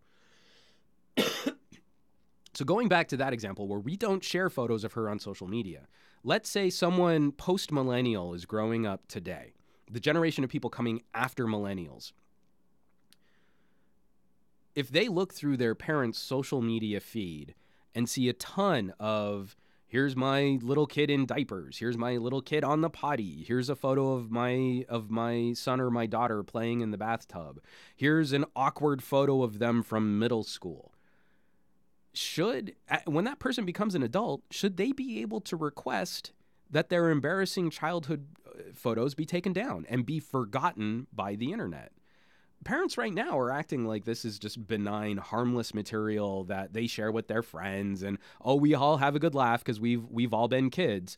But again, we didn't, if you're my age or older, we didn't grow up with every single waking moment of our lives being broadcast by our parents for validation on social media.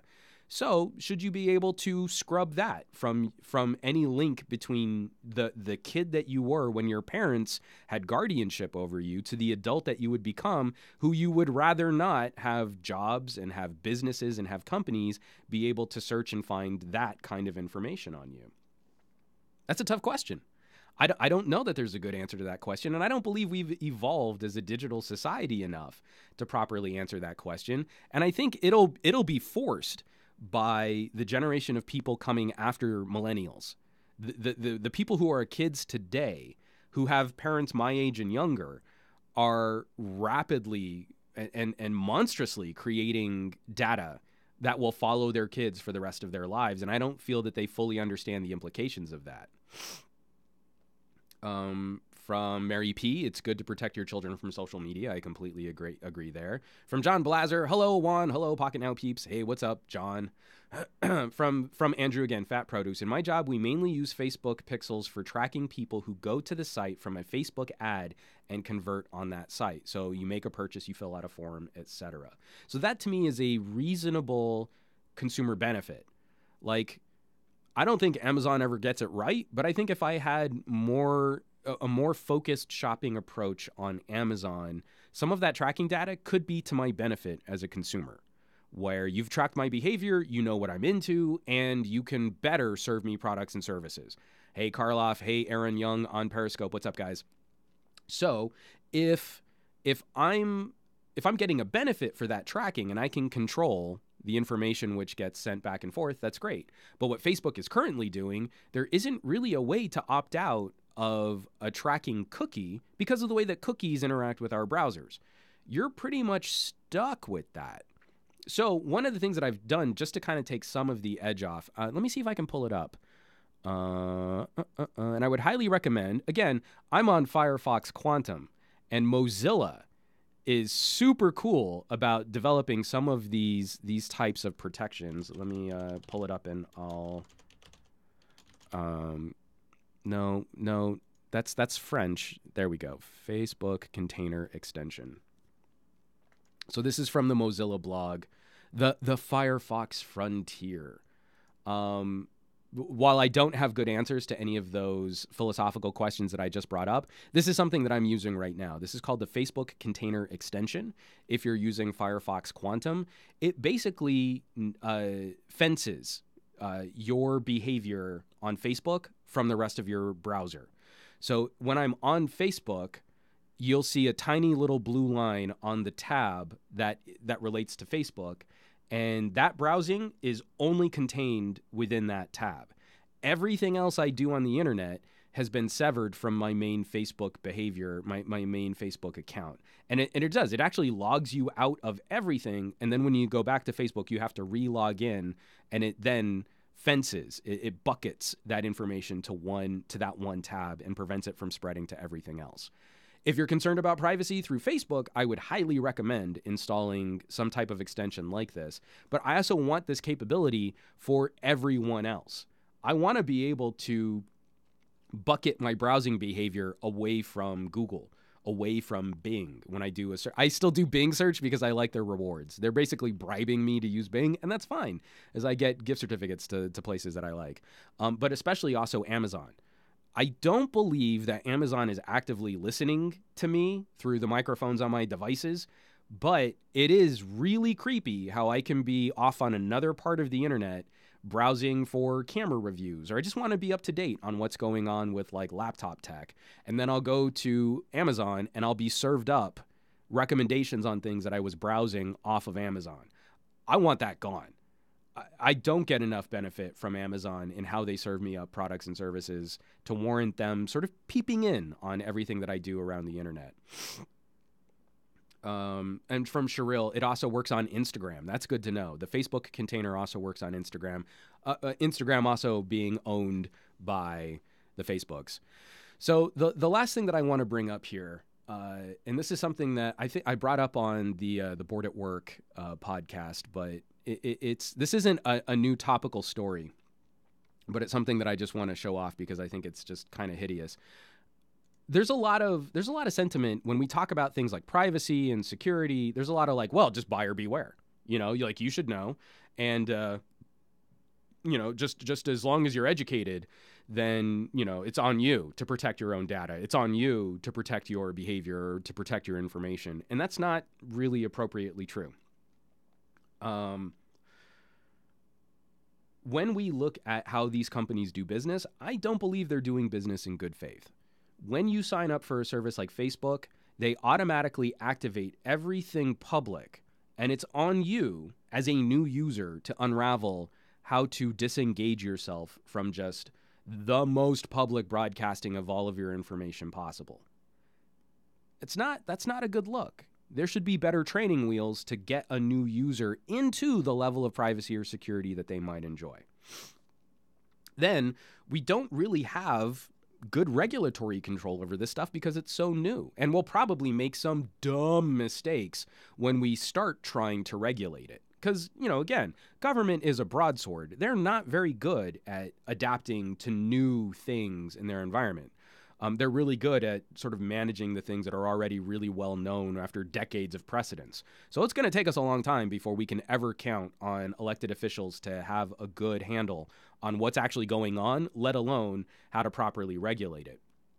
But when we look at things like the FTC, or the other regulatory agency, I'm spacing. I've been talking for way too long. We're at the 2-hour mark right now. That's incredible. Mohammed is 76% through downloading his Oreo update, and then he has to go. Aw, Mohammed, you're going to stick with me through to the end. I know you will.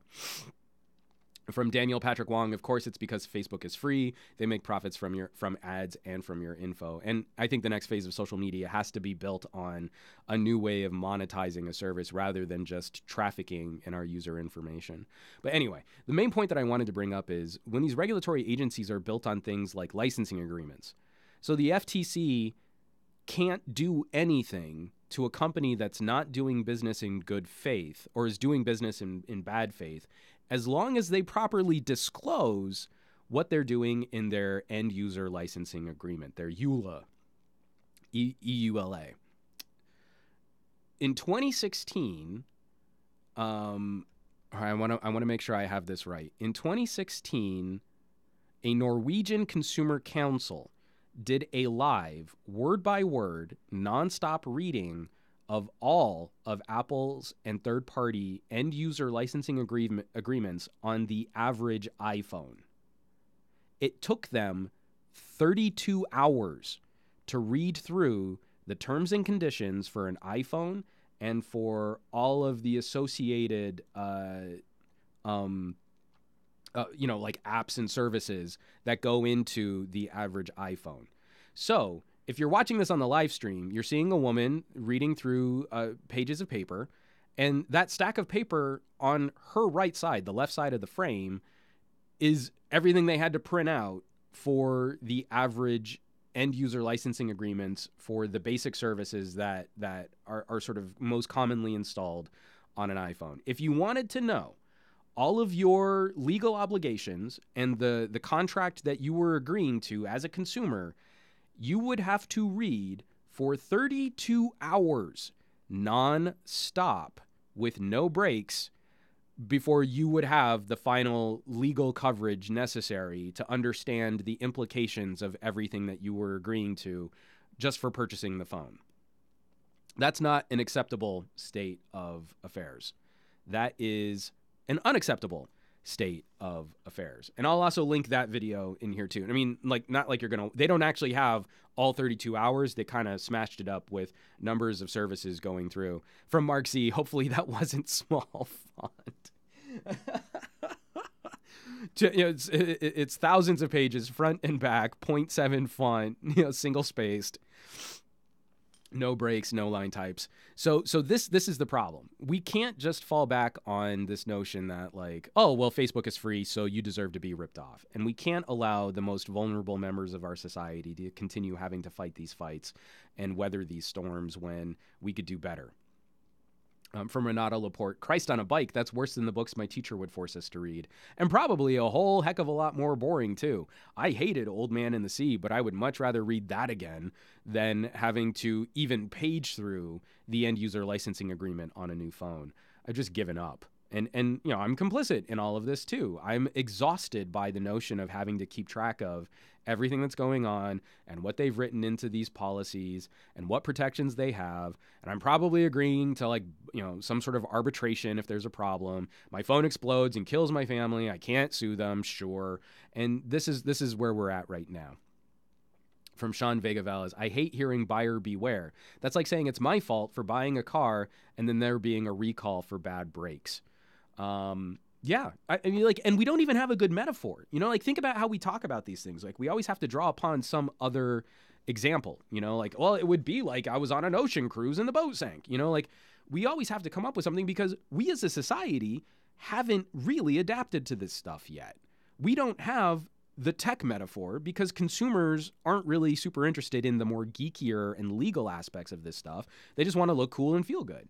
And so this is where these companies have been able to insidiously lobster pot us into some fairly ugly behavior when it comes to things that we used to care about, things like privacy and security. So we have a lot that we need to walk back, and we have a lot that we need to fix. And the first line of defense is us. Those of you who like to watch shows like this, those of you who watch tech videos on YouTube, again, we're going to have to be the leaders in these discussions, in these conversations, in our social circles and in our family and friends. And I know I harp on a lot about that. I know I've said that phrase too many times, but it's a phrase that I think really needs to be driven home. We need to be the leaders because we understand this stuff better. And even if you disagree with me on some of the finer political points, we need to be having those discussions, those debates, and those disagreements at a higher level of discourse and a higher level of nuance. Less tribalism, more, can we even agree on what the problems are and then disagree on how to solve those problems? Because right now, we don't even agree on reality in the political space. Right now, we just don't even agree on, you know, what's up and what's down and is the sky blue. How will we ever come to a compromise on how to solve these problems when we're in such a contentious and tribal state? And being respectful to each other's disagreements is one thing, but then also, I mean, just getting to a point where we can say the problem is this. Now, how do we address the problem is something that's going to take us years to get to. And that's not okay when the problem is also rapidly evolving and the goalposts are getting shifted on us. And now I'm mixing all my metaphors because I'm so frustrated. So I'm going to take just a quick break here to sip some coffee, and then I think we should wrap this whole thing up. Easy Computer Solutions, you just got here while I'm trying to wrap up this stream, man. I've been talking for 2 hours. Where you been, son? Okay. Real quick, I'm going to throw this out here. We've got a couple videos coming up on the main channel. I'm finally going to be wrapping up my Samsung. I've been teasing this for so long, but my voice was so poorly shot over the last 2 weeks. It wasn't a good look. Making content with your phones, you need better audio. Go Mic Mobile. That's going to be a major review coming up soon. I will be wrapping up my time with the Honor View 10 coming up. I probably will be putting a camera review out, so hopefully by the end of the week. That'll be a Patreon exclusive, an in-depth camera examination on the View 10. And I think people are going to be pleasantly surprised. The OIS situation, maybe not as much of a deal breaker as some people are making it out to be. And then, obviously, I'm going to be doing another episode of Newegg Now this Thursday, so be on the lookout for that. 10 a.m. Pacific time, Trisha Hirschberger and I talking about some really cool tech stuff. And then if you're shopping computer components, that's the right time to watch, because the Newegg Now buyers actually do a really good job of trying to find deals through different vendors. So when we say, you know, like, oh, and it's going to be like $50 off, it's usually, almost always, but it's usually a better deal than what you can get just shopping at any other random time. So be on the lookout for that. And I think that's about it as appropriate time as any to wrap this up. I'm not seeing any other questions in the live streams. And I know I've talked way longer than anyone would just sit here and watch. But the last plug is obviously, if you can't stick around for a full solo diatribe on different political and tech topics.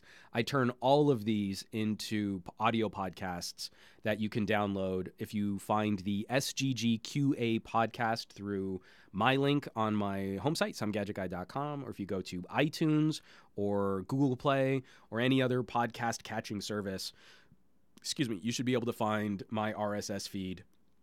You can catch up with all of these. I'm going to be doing a few more interviews coming up soon now that my voice is coming back.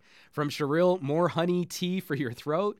Yes, as soon as I'm done with this, I'm going to go brew some chamomile. From James Vincent, I've enjoyed the 2 hours, as have I, James. I really appreciate all the people that were down for this conversation, joined the chat, and contributed to the discussion. Again, more conversation, more points of view, more intelligent, grown-up discourse. That's the only way we're going to make it out of this alive, folks. It's the only way we're going to get ahead.